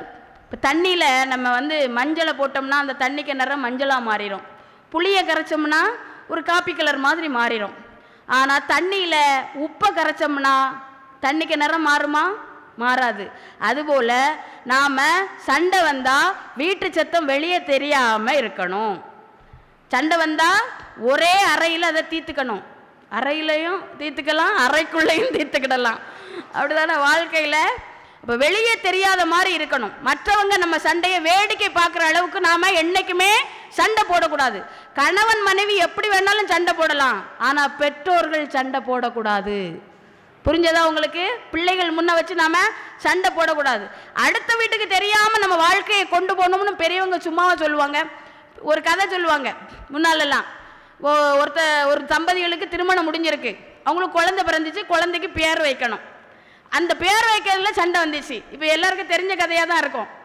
அந்த அம்மா சொல்லிச்சு, எங்கள் அப்பா பேர் கிருஷ்ணன், எங்கள் அப்பா பேர் தான் வைக்கணும் அப்படின்னு சொல்லிச்சு. அவர் சொன்னார், எங்கள் அப்பா பேர் சீனிவாசன், எங்கள் அப்பா பேர் தான் வைக்கணும்னு சண்டை. பிள்ளைக்கு பேரே வைக்கல. பக்கத்து வீட்டுக்காரர் ஒரு பெரியவர் இருந்தார், துரை ஐயா மாதிரி.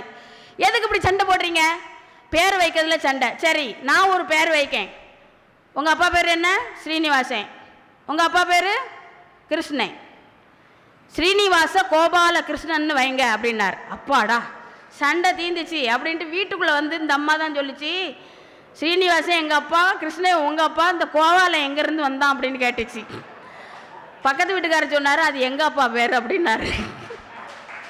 நம்ம வீட்டு சண்டையை வெளியில் சொல்லிட்டோம்னா கோவாலையும் வீட்டுக்குள்ளே வந்துடுவான். நாரதர் மாதிரி வீட்டுக்குள்ளே வந்தால் வாழ்க்கை நாரி போயிடும்.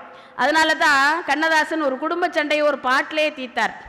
தினம் தினம் ஏன் கோபம் கொண்டாள் கேளடா கண்ணா, அவள் தேவை என்ன ஆசை என்ன கூறடா கண்ணா, நினைப்பதெல்லாம் வெளியில் சொல்ல முடியுமா கண்ணா, அதை நீ பிறந்த பின்பு கூற இயலுமா கண்ணா, வளர்ந்த கலை மறந்து விட்டாள் ஏனடா கண்ணா, அவள் வடித்து வைத்த ஓவியத்தை பாரடா கண்ணா, காதல் சொன்ன பெண்ணை அன்று காணோமே கண்ணா, தாலி கட்டியவள் மாறிவிட்டாள் ஏனடா கண்ணா, காதலிதான் மனைவி என்று கூறடா கண்ணா, காதலிதான் மனைவி என்று கூறடா கண்ணா, அன்று கண்ணை மூடி கொண்டிருந்தார் ஏனடா கண்ணா, வளர்ந்த கலை மறந்து விட்டாள் ஏனடா கண்ணா, அவள் வடித்து வைத்த ஓவியத்தை பாரடா கண்ணா. என்னைக்கு சண்டை வந்தாலும் முதல்ல சரண்டராகிறது யாரு? ஆண்கள் தான். அவங்களால பேசாமல் இருக்க முடியாது. பேசும்பார், நான் மானஸ்தி, உங்ககிட்ட பேச மாட்டேன், எப்பேற்பட்ட குடும்பத்திலேருந்து வந்திருக்கேன், நீங்கள் சண்டை, ஒரு மாதம் உங்க கூட பேச மாட்டேன்பா. அவர் சொல்லுவார், இன்று வரை நடந்ததெல்லாம் போகட்டும் கண்ணா, இன்று வரை நடந்ததெல்லாம் போகட்டும் கண்ணா, இனி என்னிடத்தில் கோபமின்றி வாழ சொல் கண்ணா. அவ்வளோதான். அந்த மனைவி ஒரு அருமையாக பதில் சொல்கிறா பாருங்க. இந்த மனைவி மாதிரி எல்லாரும் பதிலை தேடிக்கிட்டோம்னா வாழ்க்கை மகிழ்ச்சியாக இருக்கும், சண்டையே வராது. இந்த பொண்ணு சொல்கிறா, அவர் இல்லாமல் எனக்கு வேறு யாரடா கண்ணா, அவர் இல்லாமல் எனக்கு வேறு யாரடா கண்ணா, நான் அடைக்கலமாய் வந்தவள் தான் கூறடா கண்ணா, மனதில் அந்தே எழுதி வைத்தேன் தெரியுமா கண்ணா, அதை மறுபடியும் எழுத சொன்னால் முடியுமா கண்ணா. எவ்வளோ அருமையா. இந்த மாதிரி நாம கவலை கஷ்டம் இருக்கும்போது ஏதாவது ஒரு பாடலை கேட்டோம்னா நம்ம மனசுல மகிழ்ச்சி உண்டாகும். ஒரு கணவன்கிட்ட மனைவி கேட்டா ஏங்க உங்க அம்மாவுக்கும் எங்க அம்மாவுக்கும் என்ன வித்தியாசம் அப்படின்னு கேட்டுச்சு. அதுக்கு அவர் எவ்வளோ அழகா பதில் சொன்னார் பாருங்க. உங்க அம்மாவுக்கும் எங்க அம்மாவுக்கும் என்ன வித்தியாசம்? எங்க அம்மா நான் வாழ்வதற்காக என்னை பெற்றாள், உங்க அம்மா என் வாழ்க்கையே எனக்காக பெற்றாள் அப்படின்னார். இப்படி பதில் சொல்லணும், அப்பதான் வீட்டில் சாப்பாடு கிடைக்கும். ஆட்டுக்கால் சூப்பு, கோழி சூப்பு எல்லாம் கிடைக்கணும்னா இப்படி பதில் சொல்லணும். ஏங்க இது மட்டும் மகிழ்ச்சி இல்லை, இது இன்பம். கணவன் மனைவி உறவு இன்பம். குழந்தைகள் உறவு என்ன தெரியுமா? பேரின்பம் அப்படின்னு சொன்னாங்க. யார் வேணாலும் என்ன சண்டையா இருந்தாலும் குழந்தைகள் வந்த பிறகு அவங்களுக்கு சண்டை போட மனசு இருக்காது. அதுவும் பெண் குழந்தை, முன்னாள்லாம் பெண் குழந்தை பிறந்தா கள்ளிப்பால் ஊற்றி கொன்ன காலம். அதில் வர குழந்தை ஒரு கவிதை எழுதிச்சு. அம்மா, ஆண் குழந்தை என்றால் அள்ளி பால் கொடுக்கிறாய், பெண் குழந்தை என்றால் கள்ளிப்பால் கொடுக்கிறாயே, இது என்ன அறத்துப்பால்? காரணம் பொருட்பாலா? காரணம் பொருட்பால் என்று சொன்னால் இந்த உலகத்தில் ஏது இன்பத்துப்பால் அப்படின்னு கேட்டுச்சான். முன்னாலாம் பெண் குழந்தை பிறந்தா யாருக்கும் ரெண்டும் பெண் குழந்தையா அப்படின்னு சொல்லுவாங்க. ஆனால் அன்னைக்கு கள்ளிப்பால் கொடுத்தோம், இன்னைக்கு பெண் குழந்தைக்கு காம்பளான் கொடுத்து நாம் வளர்த்துக்கிட்டு இருக்கோம். ஏன் தெரியுமா? ஆண் குழந்தைகள் பெற்றோர்களை சொத்துக்காக பார்க்கிறார்கள், பெண் குழந்தைகள் பெற்றோர்களை சொத்தாகவே பார்க்கிறார்கள். அதற்காகத்தான் பொதுவாக அம்மாவுக்கு ஆம்பளை பிள்ளை தான் ரொம்ப பிடிக்கும். என்ன தப்பு செஞ்சாலும் அவனுக்காக வக்காலத்து வாங்கிட்டு அம்மா தான் வருவா. அவன் நல்லவன் தான், அவனுக்கு நேரம் சரியில்லை, ஆடி போய் ஆவணி வந்தால் டாப்பில் வருவான்னு அம்மா அவனுக்காக சப்போர்ட் பண்ணுவான். ஆனால் பொம்பளை பிள்ளைய அப்பா விட்டு கொடுக்க மாட்டார். ஏன்னா பொம்பளை பிள்ளைய அப்பா தாயா நினைப்பார். பெத்த தாய், எனக்கு தாயே நீ தான் அப்படின்னு சொல்லுவார். இந்த ஒரு விமானத்தில் ஒரு கோளாறு வந்துருச்சு. கோளாறு வந்த உடனே எல்லாரும் பதட்டத்தில் ப்ரேயர் பண்ணியிருக்காங்க. ஐயோ கடவுளை காப்பாத்துன்னு ப்ரேயர் பண்ணியிருக்காங்க. ஆனால் ஒரே ஒரு பெண் குழந்தை மட்டும் கீழே விளையாடிக்கிட்டே இருந்திருக்கு. உடனே அந்த கோளாறு சரியான உடனே ஒரு பக்கத்தில் பெரியவர் கேட்டார், ஏம்மா நாங்கள்லாம் பதட்டத்தோட ஒவ்வொரு சாமியும் குலசாமியும் கூப்பிட்டோம், நீ மட்டும் பதட்டமே இல்லாமல் விளையாடிட்டு இருந்தியே அப்படின்னு அந்த குழந்தைகிட்ட கேட்கும்போது அந்த குழந்தை சொல்லிச்சான், அந்த விமானத்தை ஓட்டுறதே எங்கள் அப்பா தான், எங்கள் அப்பா எனக்கு ஏதாவது கஷ்டம் வர விடுவாரா, அதனால தான் நான் பதட்டமே இல்லாமல் விளையாடிட்டு இருந்தேன்னு அந்த குழந்தை சொல்லிச்சான். ஒரு பாலம், தொங்கும் பாலம், அதில் அப்பாவும் பெண் குழந்தையும் போகிறாங்க. அப்பா சொல்கிறாரு, என் கையை பிடிச்சிக்கடா அப்படிங்கிறார். உடனே அந்த பெண் குழந்தை சொல்லிச்சு, நீங்கள் என் கையை பிடிச்சிக்கணுங்கப்பா. அவனு ரெண்டும் ஒன்று தானடா அப்படின்னு அப்பா கேட்குறாரு. இல்லைப்பா, நான் உங்கள் கையை பிடிச்சா விட்டுருவேன்ப்பா, நீங்கள் என் கையை பிடிச்சா விடவே மாட்டீங்கப்பா. அப்பா கையை பிடிச்சி நடந்தா தெரு அழகாக மாறும், அவர் ஆசைப்பட்டு கொஞ்சம் போது மீச முடி கீரும், பார்க்கத்தான் ஆளு கொஞ்சம் அழுக்காக இருப்பாரு, பிச்சிப்பூ போலத்தான் எங்கப்பா சிரிப்பாரு. அப்பா கையை பிடிச்சி நடந்தா தெரு அழகாக மாறும். அதனால தான் பெண் குழந்தைகளை பெற்ற அப்பாக்களுக்கு மட்டும் முத்தம் காமத்தில் சேர்ந்தது அல்ல அப்படின்னு நான் முத்துக்குமார் ஒரு கவிதை எழுதினார் இல்லையா. அவரும் ஒரு பாட்டு பெண் குழந்தையை பற்றி எழுதினார். தூரத்து மரங்கள் பார்க்குதடி, தேவதை இவளா கேட்குதடி, தன்னிலை மறந்தே பூக்குதடி, காட்டினில் வாசம் வீசுதடி, அடி கோவில் எதற்கு தெய்வங்கள் எதற்கு, உனது புன்னகை போதுமடி, ஆனந்த யாழை மீட்டுகிறாய். எவ்வளோ அருமையா! பெண் குழந்தை என்ன, ஆண் குழந்தை என்ன, ரெண்டு குழந்தையிடமும் நாம அன்பு காட்டி வளர்த்தோம்னா எல்லா குழந்தைகளும் மகிழ்ச்சியாக இருக்குங்க. அப்பாவை பார்த்து ஒரு பையன் கேட்டா, அப்பா என் சிரிப்புக்கும் உங்க சிரிப்புக்கும் என்ன வித்தியாசம்னா, அப்பா சொன்னாரு, நீ மகிழ்ச்சியாக இருக்கிறாய், சிரிக்கிறாய், நீ மகிழ்ச்சியாக இருப்பதை பார்த்து நான் சிரிக்கிறேன் அப்படின்னார். பிள்ளைகள் மகிழ்ச்சி தானே பெற்றோர்களுக்கு மகிழ்ச்சிங்க. ஒரு பொம்மை எடுத்து ஒரு ஆண் பிள்ளை கையில் கொடுங்க, பொம்பளை பிள்ளை கையில் கொடுங்க, அந்த பொம்மையை பொம்பளை பிள்ளை எப்படி அழகாக வச்சுக்கிடும், ரிப்பன் கட்டி பூ வச்சு அழகாக அலங்காரம் பண்ணி படுக்கும்போது தான் கூடவே படுக்க வச்சுக்கிடும். அதே பொம்மையை பையன்கிட்ட கொடுங்க, முதல்ல தலையை திருகுவான், அப்படி கையை முறிப்பான், நெஞ்ச பிளந்து பேட்டரி எடுத்து அப்பாட்ட கொடுப்பான், அப்பா அப்படின்னு கொடுப்பான். இதுக்காக ஆம்பளை பிள்ளை சரியில்லைன்னு சொல்லாதுங்க. பெண் குழந்தைகள் அழகானது, ஆண் குழந்தைகள் அறிவானது என்பதனை நாம புரிஞ்சு கொண்டு பிள்ளைகளை அடிக்காமல் வளர்ப்பது எப்படி, கருவறை முதல் வகுப்பறை வரை குழந்தைகளை நாம அடிக்காம திட்டாம வளர்க்கணும். அதான் சொன்னாங்க, குழந்தைகள் வைரங்கள், அவர்களை திட்டாதீர்கள், தீட்டுங்கள் அப்படின்னு ஒரு கவிஞன் சொன்னான். குழந்தைகள் வைரங்கள். குழந்தைகள் கெட்ட வார்த்தை பேசாது, கேட்ட வார்த்தையை தான் பேசும் அப்படின்னா சொன்னாங்க. அப்படிதானே? அப்ப பிள்ளைகள்கிட்ட நம்ம எதை சொல்றோமோ அதை தான் பிள்ளைகள் நமக்கு செய்யும். ஆளான சிங்கம் ரெண்டும் கை வீசி நடந்தா காலடியில் பூமி எல்லாம் அடங்கும், சிங்கார தங்கம் ரெண்டும் தேர் போல வளர்ந்தா ஆகாயம் இங்கே வந்து வணங்கும், எங்களால் தாயே உயிர் சுமந்தாயே கைகளிலே முத்து சரம் காப்பாட்டி கட்டி வைத்தாய் தாயே, பாசம் நீயே பிள்ளை நிலா இரண்டும் வெள்ளை நிலா அலை போலவே விளையாடுமே.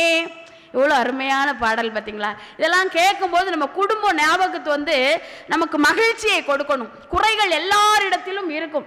எல்லாரும் மணியை பார்க்குறீங்க, இப்போ முடிச்சிருவேன், இன்னும் ஒருக்கு அதான் பேசுகிறேன். அழகா இப்போ நம்ம வெளியில் போகும்போதும் நிறைய விஷயங்கள் நமக்கு கஷ்டம் தருகின்ற முறையில் நடக்கும். வெளியில் போனால் பஸ்லலாம் பார்த்தீங்கன்னா, அன்னைக்கு இப்படி தான் ஒரு குண்டா ஒரு ஆள் பஸ்ஸில் ஏறினார். ஒரு ஒல்லியாக இருக்கிற ஒரு கால் நழுக்குன்னு மிதிச்சிட்டார். உடனே அவர் எரும மாடு அப்படின்னார். தெரியாமல் தானே முடித்தேன் அப்படின்னா, அதுக்கே நீ கழுத மாதிரி கத்துற அப்படின்னார். உடனே அங்கே டிரைவர் சொன்னார், அங்கே யாரா 2 பேர் நாய் மாதிரி சண்டை போடுறது அப்படின்னாரு. கண்டக்டர் சொன்னார், இப்படி ஆளுக்கு சொல்லிட்டு இருந்தீங்கன்னா நான் மனுஷனாவே இருக்க மாட்டேன்னார். யாரும் இன்னைக்கு மனுஷனாவே இல்லை. பஸ்ஸில் அவ்வளவு சண்டை நடக்குது, பஸ் ஸ்டாண்டில் அவ்வளவு சண்டை நடக்குது. அதனால தான் சொன்னாங்க, வீட்டை விட்டு வெளியே வந்தா நாளும் நடக்கலாம், அந்த நாளும் தெரிஞ்சு நடந்துக்கிட்டா நல்லா இருக்கலாம். என்ன கேட்டு எதுவும் நடக்குமா, அந்த ஒருவன் நடத்தும் நாடகத்தை நிறுத்த முடியுமா, ஒன்னா இருக்க கத்துக்கணும், இந்த உண்மையை சொன்னா ஒத்துக்கணும். ஒருத்தன் குடிச்சுக்கிட்டு சாக்கடையில் புரண்டுட்டு கிடந்தான். அப்போ பார்த்து ஒருத்தன் குடிக்க போனான். சாக்கடையில் புரண்டுட்டு கிடந்தேன்னு சொன்னாடே, குடிக்காதடா, அது உடம்புக்கு நல்லது இல்லடா, சொன்னா கேளுடா. உடனே இவன் சொன்னான், அதை சொல்றதுக்கு உனக்கு என்ன தகுதி இருக்கு அப்படின்னா, குடிக்காதன்னு சொல்ற தகுதி எனக்கு மட்டும்தாண்டா இருக்கும், நான் படுற பாடு எனக்கு தாண்டா தெரியும் அப்படின்னா. நம்ம சாப்பிடும்போது எப்படி சாப்பிடுவோம்? குனிஞ்சி சாப்பிடுவோம். ஏன் குனிஞ்சி சாப்பிட்றோம்? சாப்பாட்டை தந்த பூமி மாதாவுக்கு நன்றி சொல்வதற்காக குனிஞ்சு சாப்பிட்றோம். தண்ணி குடிக்கும்போது அண்ணாந்து குடிப்போம். ஏன்? மழையை தந்த வருண பகவானுக்கு நன்றி சொல்வதற்காக அண்ணாந்து குடிப்போம். ஆனால் தண்ணி அடிக்கிறவன் மட்டும் கண்ணை மூடிட்டு தான் குடிப்பான். ஏன் தெரியுமா? சீக்கிரம் கண்ணை மூட போகிறான்னு அர்த்தம். அப்படிதானங்க? அன்றைக்கி ஒருத்தன் ரோட்டில்ங்க நல்ல போது அவனால் எந்திரிக்க முடியல. போலீஸ்கார் பெரம்பால தட்டிடே எழுந்துடா, இப்படி குடிப்பாங்க, இவ்வளோ எதுக்கடா குடிச்சா அப்படின்னாரு. அது குடிக்க வேண்டிய சூழ்நிலை வந்துடுச்சுன்னா. என்ன சூழ்நிலை? மூடி தொலைஞ்சு போச்சு, அதனால அவ்வளோத்தையும் நானே குடிச்சிட்டேன் அப்படின்னா சொன்னார் கண்ணதாசன். எப்படி வாழணும் தெரியுமா? அவர் குடிச்சவர் தாங்க, ஆனால் குடிக்காதன்னு சொன்னார். உயர்ந்த இடத்தில் இருக்கும் போது உலகம் உன்னை மதிக்கும், உன் நிலைமை கொஞ்சம் இறங்கி வந்தால் நிழலும் கூட மிதிக்கும், மதியாதார் தலைவாசல் மிதியாதே என்று மானமுள்ள மனிதனுக்கு அவ்வை சொன்னது அதில் அர்த்தம் உள்ளது. பரமசிவன் கழுத்தில் இருந்து பாம்பு கேட்டது, கருடா சௌக்கியமா, யாரும் இருக்கும் இடத்தில் இருந்து கொண்டால் எல்லாம் சௌக்கியமே, கருடன் சொன்னது அதில் அர்த்தம் உள்ளது. அடுத்து கணவன் மனைவிக்கு சொன்னார் பாருங்க, வண்டி ஓட சக்கரங்கள் 2 மட்டும் வேண்டும். அந்த 2ல் ஒன்று சிறியதென்றால் எந்த வண்டி ஓடும்? உனை போலே அளவோடு உறவாட வேண்டும். உயர்ந்தோறும் தாழ்ந்தோறும் உறவு கொள்வது இது சிறுமை என்பது அதில் அர்த்தம் உள்ளது. பரமசிவன் கழுத்தில் இருந்து பாம்பு கேட்டது, கருடா சௌக்கியமா? அடுத்து கணவன் மட்டும் பாடார் பாருங்க. நீயும் நானும் சேர்ந்திருந்தோம் நிலவும் வானும் போலே, நான் நிலவு போல தேய்ந்து வந்தேன் நீ வளர்ந்ததாலே. என் உள்ளம் என்னை பார்த்து கேலி செய்யும் போது இல்லாதான் இல்வாழ்வில் நிம்மதி ஏது? இது கணவன் சொன்னது அதில் அர்த்தம் உள்ளது. எப்பேற்பட்ட பாட்டு பாருங்க. இந்த பாட்டையெல்லாம் நம்ம கடைபிடிச்சு வாழ்ந்தோம்னா நம்ம வாழ்க்கையில கவலை என்பதே பக்கத்தில் கூட வராதுங்க. எனக்கு ஒரு மனைவியும் கணவனும் வண்டியில் போயிட்டு இருந்தாங்க. இப்போ கணவன் மனைவியை வண்டியில் பின்னாடி ஏற்றிட்டு போகும்போது மனைவி என்ன பண்ணுவாங்க? புறம்போக்கு நிலத்தை வளைச்சி போட்ட மாதிரி இப்படி கட்டி பிடிச்சிருப்பாங்க. அது ஏன்? அன்பு ஒன்று.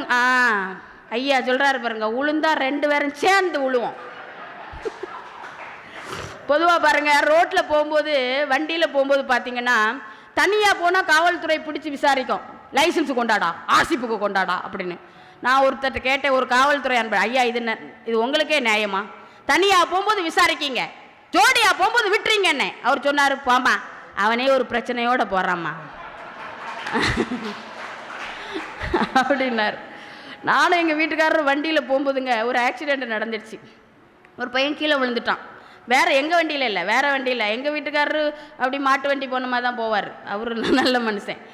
வேறு வண்டியில் கீழே விழுந்துட்டான். ஓடி போய் எங்கள் வீட்டுக்காரரு முதல் உதவி செய்தார். தண்ணியெல்லாம் கொடுத்து அவனுக்கு முகத்தெல்லாம் தொடச்சி விட்டு அப்படியே காயத்தெல்லாம் சரி பண்ணி நாங்கள் வண்டியில் எல்லாம் வச்சுருப்போம், எல்லாம் பஞ்செல்லாம் வச்சு ஒத்தி விட்டு, சரிப்பா என்னை பார்த்து போ அப்படின்னார். சார், ஆபத்தாந்தவனாக வந்து என்னை காப்பாற்றினீங்க சார், இதே மாதிரி ஒரு சூழ்நிலையில் நானும் உங்களை காப்பாற்றுவேன் சார் அப்படின்னா பாருங்க. வாழ்க்கையில் இப்படிலாம் இருக்காங்க. இதெல்லாம் ஒரு உதவி அப்படின்னு இருக்காங்க. மனிதனாக வாழ்ந்திட வேண்டும், மனதில் வையடா தம்பி, மனதில் வையடா. வளர்ந்து வரும் உலகத்துக்கே நீ வலது கையடா தம்பி, வலது கையடா. தானாய் எல்லாம் மாறும் என்பது பழைய பொய்யடா. பட்டுக்கோட்டை எவ்வளோ அருமையா சொல்லியிருக்காரு பாருங்க. என்ன பிரச்சனை வந்தாலும் சமாளிக்கிற அளவுக்கு நம்ம மனசுல பொறுமையும் சகிப்புத்தன்மையும் எப்போ வரும்னா, நம்ம மனசை எப்பவும் இளமையா வச்சிருக்கணும், மனசுல எந்த சஞ்சலமும் இல்லாம வச்சிருக்கணும்னா இப்படிப்பட்ட நகைச்சுவைகளை கேட்கணும், அருமையான பாடல்களை கேட்கணும். அதனால தானே பாருங்க, கார்ல போகும்போது ஒரு லாங் டிரைவ் போகும்போது ஒரு பென் டிரைவ் கொண்டு போறாங்களா இல்லையா? நல்ல பஞ்சு டைலாக் இல்ல, கை தட்டுங்க ஐயா. ஒரு லாங் டிரைவ் போகும்போது சொகுசு பேருந்துன்னு சொல்றோம்ல, எது சொகுசு பேருந்து? இசைஞானி இளையராஜா பாடல் இசைக்கின்ற எல்லா பேருந்துகளும் சொகுசு பேருந்துகள் தான். நான் எப்போ வந்தாலும் ஒரு வாரத்துக்கு முன்னாலே கிளம்பி வந்துடுவேன். ஏன் தெரியுமில்ல? மகளிர் பயணம் செய்ய கட்டணம் இல்லை பேருந்தா பார்த்து ஏறி வருவேன், லேட் ஆயிரும். அதில் ஒரு கண்டக்டர் டிக்கெட் கொடுக்காரு பாருங்க, அவருக்கு செலவைக்கணும். வந்தவுடனே ஒரு பாட்டிகிட்ட கேட்டார், பாட்டி எங்கே போகணும்? உடனே அந்த கிளவி, நான் எங்கே வேணாலும் போவேன். கிளவி இறங்கு, பஸ்ஸு செட்டுக்கு போகுது அப்படின்னாரு. செட்டுக்கு போகிறது வரைக்கும் ஃப்ரீ பஸ் இல்லை, செட்டுக்கு போகிறது வரைக்கும் அங்கேயே உட்காந்துருக்காரு. எங்கள் ஊரில் ஒரு பையன் பைக்கில் எழுதி போட்டிருக்கான், மகளிர் பயணம் செய்ய கட்டணம் இல்லைன்னு பைக்கில் எழுதி போட்டிருக்கான். அதில் வந்து ஒரு பாட்டி ஏற போச்சு. அவன் சொன்னா, பாட்டி 40 வயசுக்குள்ளே தான் ஏறணும். எவ்வளோ வச்சுருக்க பாருங்க, அவன் 40 வயசுக்குள்ளே தான் ஏறணும். அதிலெல்லாம் அழகான பாட்டு போடுவாங்க. வழி நெடுக காட்டு மல்லி யாரும் அத பார்க்கலியே, எனக்கா பூத்தது காட்டுக்குள்ள, வருமா வருமா வீட்டுக்குள்ள, காடே மணக்குது வாசத்துல, என்னோட கலக்குது நேசத்துல, வழி நெடுக காட்டு மல்லி. இப்படிப்பட்ட பாட்டை கேட்கணும், மனசுல சந்தோஷம் வரும். அன்னைக்கு இப்படி தான் ஒரு ஊரில் இந்த பாட்டை கேட்டுட்டு போய் இறங்கினே, ஒரு பையன் என்ன பார்த்து பாடுறான், வழி நெடுக காட்டு பண்ணி டேய் இங்கே வாடா, அது காட்டு பண்ணி இல்லைடா காட்டு மல்லிடானே, எங்கே முன்னாடி எது போதோ அதை பற்றி தான் நாங்கள் பாடுவோம், நீங்கள் போங்க. இப்படிலாம் நிறைய கஷ்டம். நம்ம நாடு ரொம்ப பல விஷயங்களில் சீரழிஞ்சு போச்சு. செல்லுன்னு ஒன்றை கையில் வச்சுக்கிட்டு எல்லாம் அந்த செல்லில் வந்துடுது. செல்ல வராத விஷயங்களே நம்ம நாட்டில் இல்லை. அன்னைக்கெல்லாம் வீடு வரை உறவு, வீதி வரை மனைவி, காடு வரை பிள்ளை, கடைசி வரை யாரோன்னு கண்ணதாசன் எழுதினார். இன்னைக்கு வீடு வரை 2G, வீதி வரை 3G, காடு வரை 4G, கடைசி வரை யார் ஜி அப்படின்னு கேட்குறான்.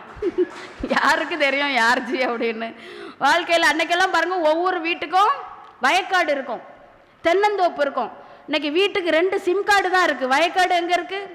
அன்னைக்கு தென்னந்தோப்பு இருந்துச்சு. இன்னைக்கு எல்லாம் ஆப்பு இருக்கு. ஆப்பு, நிறைய ஆப்பு வச்சிருக்கான். முன்னாலாம் பெண்கள் அழகா இருந்தா என்ன சோப்பு போட்ட அப்படின்னு கேட்பாங்க. இன்னைக்கு என்ன ஆப்பு அப்படின்னு கேட்குறாங்க. ஆப்பில் தான் அழகா இருக்காங்க. அப்போ பார்த்தீங்கன்னா செல்லுக்குள்ள இன்னைக்கு எல்லாம் இருக்கு. ஆனால் தலை சிறந்த ஆப்பு ஒன்று இருக்கு. என்ன ஆப்பு தெரியுமா? சுவிட்ச் ஆப்பு தான். சுவிட்ச் ஆஃப் பண்ணி வச்சிட்டோம்னா நிம்மதியாக இருக்கலாம். நிம்மதியாக இருக்கணும்னா எங்கே போகணும்? டவர் இல்லாத இடத்துக்கு போயிட வேண்டியதுதான். முன்னாலாம் பார்த்தீங்கன்னா நமக்கு அறிவுரை சொல்கிறதுக்கு மாதாச்சி, பிதாச்சி, குருஜி இப்படி இருந்தாங்க. இன்னைக்கு பாருங்க, LKG, UKG, pre-KG, 2G, 3G, 4G, 5G, எத்தனை ஜி இருந்தாலும் கஞ்சி தானாங்க முக்கியம் நமக்கு. மருதகாசி சொன்னார் பாருங்க, அந்த காலத்தில் இருந்திடலாம் நாட்டில் பல வண்ண கொடி, எத்தனையோ கட்சிகளின் எண்ணப்படி, பறக்க வேண்டும் என்றும் ஒரே சின்ன கொடி, அது பஞ்சம் இல்லை என்னும் அன்ன கொடி, பஞ்சம் இல்லை என்னும் அன்ன கொடி. விவசாயி விவசாயி, கடவுள் என்னும் முதலாளி, கண்டெடுத்த தொழிலாளி, விவசாயி விவசாயி. விவசாயிகளை நாம மதிச்சு வணங்கணும்னா மண்ணில் மகிழ்ச்சியா இருக்கலாம் என்பதுதான். நம்ம வாழ்க்கையில நிறைய சம்பாதிக்கிறோம், ஆனா அனுபவிக்கிறோமா? அதை சொல்லுங்க, யாராவது அனுபவிக்கிறோமா? இல்லை.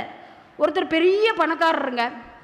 அவர் என்ன பண்ணாருன்னா, அந்த பணத்தை தங்கத்தை எல்லாம் சேர்த்து ஒரு தங்கத்தாலான செங்கலா செஞ்சு என்ன பண்ணாரு, தன்னுடைய தோட்டத்தில் புதைச்சி வச்சுட்டார். புதைச்சி வச்சுட்டு என்ன பண்ணுவார் தெரியுமா? தினமும் அதை தோண்டி அந்த செங்கலை எடுத்து பார்ப்பார். தங்கத்தாலான செங்கலை எடுத்து பார்த்துட்டு உள்ளே வச்சு புதைச்சிருவார். இப்படி ஒரு வாரம் பண்ணிட்டு இருந்தார். பக்கத்து வீட்டுக்காரன் நோட் பண்ணிட்டான். என்ன பண்ணிட்டான்? அடுத்த நாள் வந்து அந்த செங்கலை எடுத்துக்கிட்டு சாதா செங்கலை வச்சுட்டு போயிட்டான். அடுத்த நாள் வந்து ஐயோ ஐயோ ஐயோன்னாரு. பக்கத்து வீட்டுக்காரன் சொன்னா, எதுக்குடா ஐயோ ஐயோங்கிற? நீ பார்த்து தானே போற, என்னைக்காவது அதை பயன்படுத்தினியா நீ அப்படின்னு கேட்டார். வாழ்க்கையில சம்பாதிச்சு வச்சதை அனுபவிச்சாதாங்க அந்த வாழ்க்கை சிறப்பா இருக்கும்.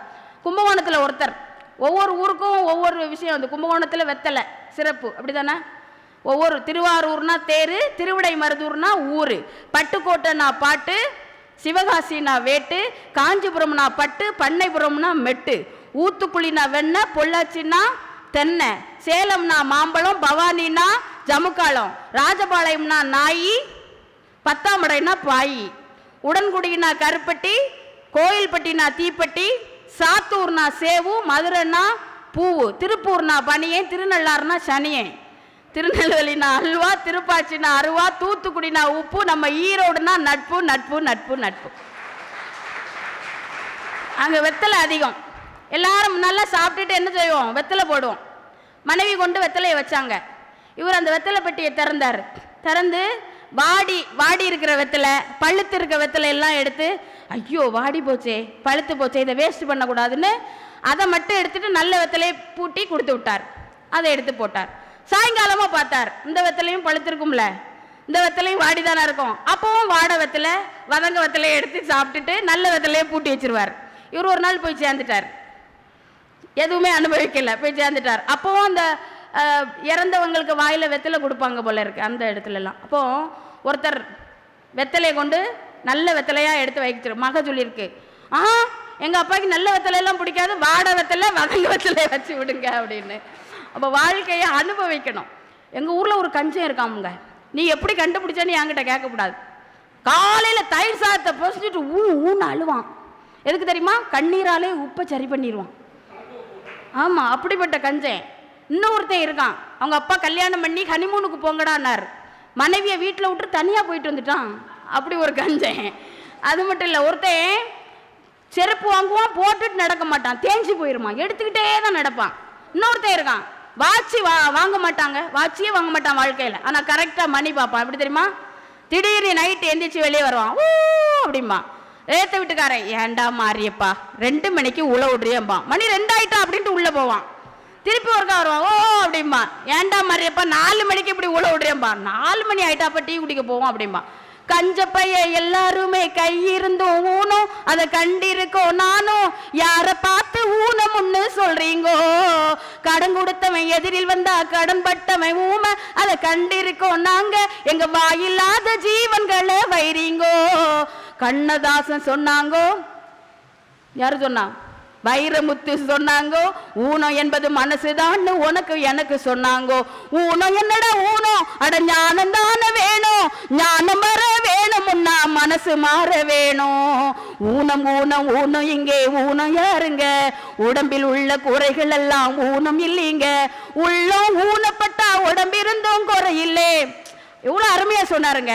வாழ்க்கையில கொஞ்சமாவது கொடுத்து திருமூலர் எவ்வளவு அருமையா சொன்னார். யாவர்க்குமாம் இறைவர்க்கு ஒரு பச்சிலை, யாவர்க்குமாம் பசுவிற்கு ஒரு வாயுரை, யாவர்க்குமாம் உண்ணும் போது ஒரு கைப்பிடி, யாவர்க்குமாம் பிறருக்கு இன்னுரை தானே அப்படின்னார்.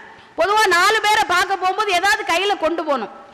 சாமி கும்பிட போகும்போது, பெரியவங்களை பார்க்க போகும்போது, அப்புறம் உடம்பு முடியாதவங்களை பார்க்க போகும்போது, குழந்தைகளை பார்க்கும் போது கையில ஏதாவது கொண்டு போகணும். இறைவனை பார்க்கும்போது ஏதாவது ஒரு பச்சிலை கொண்டு போ, சிவன்னா ஒரு வில்வையில கொண்டு போ, விஷ்ணுவை பார்க்க போனோம்னா துளசி இலை கொண்டு போ. யாவர்க்குமாம் இறைவருக்கு ஒரு பச்சிலை, யாவர்க்குமாம் பசுவிற்கு ஒரு வாயுரை. நீ வாழைப்பழம் சாப்பிடு, பழத்தை சாப்பிட்டுட்டு தோலையாவது கொடுறா அப்படிங்கிறார். அப்படி நீ தோலையும் சேர்த்து சாப்பிடுன்னு வச்சுக்கையா, இலை போட்டு சாப்பிடுவா பத்தியா, அதுல ஒரு பிடி சாதம் வச்சு கொடு.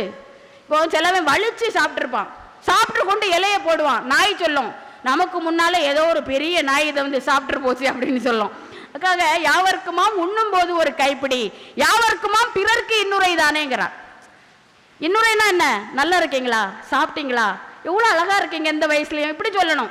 சிலவை நம்ம பார்த்தோன்னே என்ன இன்னைக்கு ரொம்ப டல்லா இருக்கீங்க, உடம்பு முடியலையோ, இப்படி சொல்லக்கூடாது. எப்படி வந்தாலும் அழகா இருக்கீங்க, இன்னும் நீங்க இப்படி செய்தா ரொம்ப அழகா இருப்பீங்க. இப்ப நம்ம இன்னைக்கு நகைச்சுவை மன்ற நிகழ்ச்சி நடத்திட்டு இருக்கோம் வைங்களேன், துரை ஐயாவுக்கு ஒரு நன்றி சொல்லுங்க. இவ்வளவு வயசுலயும் நீங்க எவ்வளவு அழகா நடத்துறீங்கன்னு அவருக்கு ஒரு நன்றி சொல்லுங்க. ஏன்னா இப்படி ஒரு சபை, இப்படி ஒரு சபை 100ல் ஒருத்தருக்கு தாங்க கிடைக்கும். உண்மைதானே? 100ல் ஒருத்தருக்கு தான் இப்படி ஒரு சபை கிடைக்கும். இந்த சபையில படிக்கிற அறிவு, படிக்கிற புலமை 1000ல் ஒருத்தருக்கு தான் கிடைக்கும். அதை படிச்சதை இப்படி வந்து பேசுற ஒரு வாய்ப்பு 10,000ல் ஒருத்தருக்கு தான் கிடைக்கும். ஆனா இந்த மாதிரி ஒரு நிகழ்வை நடத்துகிற வாய்ப்பு கோடியில் ஒருவருக்கு தான் கிடைக்கும் என்பதனை மறந்து விடாது.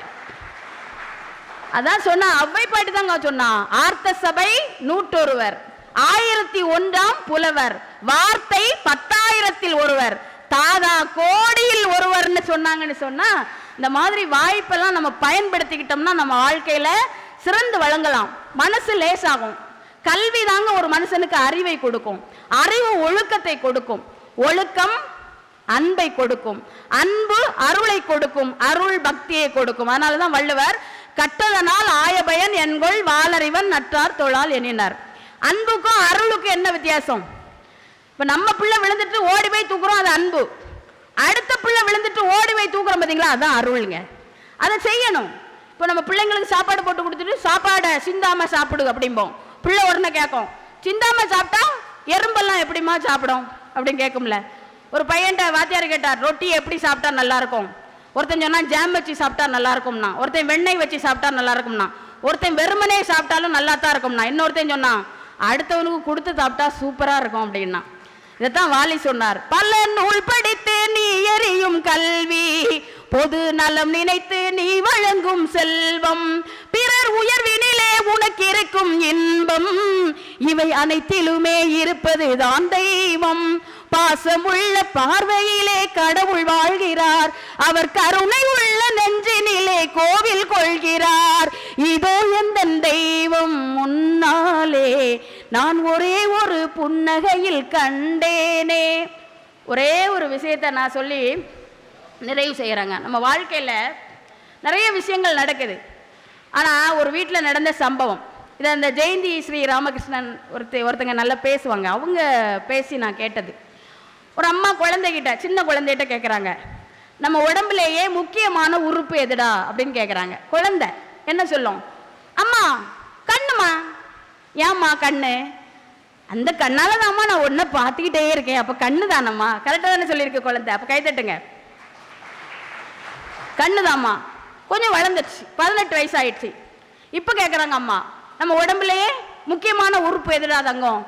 உடனே 18 வயசு இல்லையா அம்மா, ஹார்ட்டுமா, இதயம்மா, இதயத்துக்குள்ளதாம்மா அவா இருக்கா அப்படின்னு சொல்கிறான். அப்போ இதுவும் உண்மை தானேங்க, இதயம் தானே, கை தட்டுங்க. கொஞ்ச நாள் கழிச்சிங்க, அவன் கொஞ்சம் நல்ல ஒரு 22 வயசு 23 வயசு ஆகும்போது அவங்க தாத்தா இறந்துட்டார். தாத்தா இறந்த உடனே அப்பா அழுகிறாருங்க, வாய் விட்டு அழுகுறாரு. அப்பா இல்லை, அவருக்கு கை காலெலாம் நடுங்குது. அப்பா அழுது அவன் பார்த்ததே கிடையாது, பார்த்ததே இல்லைன்னு அப்பா அழுறது அப்படியே ஆச்சரியமாக பார்த்துட்டு இருக்கான். அந்த நேரத்தில் எல்லாரும் சும்மா தான் நிற்கிறாங்க. அவங்க அம்மா வந்து அவங்க அப்பாவுக்கு தலையை எடுத்து அப்படியே தோளில் வச்சு அப்படியே அணைச்சி தட்டி கொடுக்குறாங்க. இந்த மாதிரி ஒரு காட்சியை முதல்ல அவன் அப்பந்தான் பார்க்குறான். நம்ம அப்பா அழுதும் பார்க்கல, அம்மா ஆறுதல் சொல்லி அவன் இது வரைக்கும் பார்த்ததில்லை. பார்த்த உடனே அவனுக்கு ஒரு மாதிரி இருக்கு. அன்னைக்கு ராத்திரி காரியமெல்லாம் முடிஞ்சு சாப்பிட்டுட்டு இருக்கும்போது, இப்போ சொல்லுடா தங்கம், நம்ம உடம்புலே முக்கியமான பகுதி எது, உறுப்பு எது? அவன் உடனே சொல்கிறான், உயிர் தாம்மா. தாத்தாவுக்கு உயிர் போயிடுச்சு இல்லைம்மா, அப்பா அழுதாருலம்மா, நீங்கள் ஆறுதல் சொன்னீங்கல்லம்மா. உடனே அம்மா சொன்னாங்க, இல்லைடா தங்கம், உயிரும் முக்கியமான பகுதி இல்லை, தோல் தாண்டா அப்படிங்கிறாங்க. தோல். ஏம்மா அப்படி சொல்கிறீங்க? நீயும் வளரும் போது 4 பேருக்கு தோல் கொடுக்குற மாதிரி வளரணும், வான் தோளில் 4 பேர் சாஞ்சிக்கிற மாதிரியும் நீ பக்குவப்படணும்னு அந்த அம்மா சொல்லி கொடுத்தாங்கன்னா, வாழ்க்கையில் வயசு ஆக ஆக நம்ம கவலைப்படக்கூடாது. 50 வயதுக்கு பிறகு ஒவ்வொரு வருடமும் நமக்கு போனஸ், 60 வயசுக்கு பிறகு ஒவ்வொரு மாதமும் நமக்கு போனஸ், 70 வயசுக்கு பிறகு ஒவ்வொரு வாரமும் நமக்கு போனஸ், 80 வயசுக்கு பிறகு ஒவ்வொரு நாளும் நமக்கு போனஸ், 90 வயசுக்கு பிறகு ஒவ்வொரு நிமிஷமும் நமக்கு போனஸ்ன்னு நினைச்சு வாழணும் வாழ்க்கையில். வயசான பிறகு ரொம்ப கணவன் மனைவி அந்யோன்யமாக இருப்பாங்க. இந்த ஒரு விஷயத்தையும் சொல்கிறேங்க. எப்படி தெரியுமா? ஒரு அம்மா ஒரு தாத்தா அந்த பாட்டியை கூப்பிட்டு, தண்ணி எடுத்துட்டு வாடி, போய் டீன்னு சொல்ல மாட்டார், அம்மா தண்ணி எடுத்துட்டு வா, தோலில் துண்டு எடுத்துட்டு வா, பேஸ்ட் எடுத்துட்டு வா, இப்படிலாம் சொல்லிட்டே இருந்தார். பேர இருந்தான்.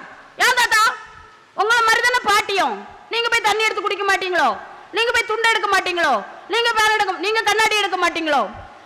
அந்த தாத்தா ஒரு பதில் சொன்னார். ஏன் தெரியுமாடா, நான் பாட்டியை வேலை சொல்லிகிட்டே இருக்கேன், என் கண்ணு முன்னாடி உன் பாட்டி அப்படி நடமாடிக்கிட்டு இருக்கதை நான் பார்க்கணும்டா, அப்பதான் அவ ஆரோக்கியமா இருக்கிறான்னு எனக்கு மனசு நிம்மதியா இருக்கும்டா அப்படின்னார்.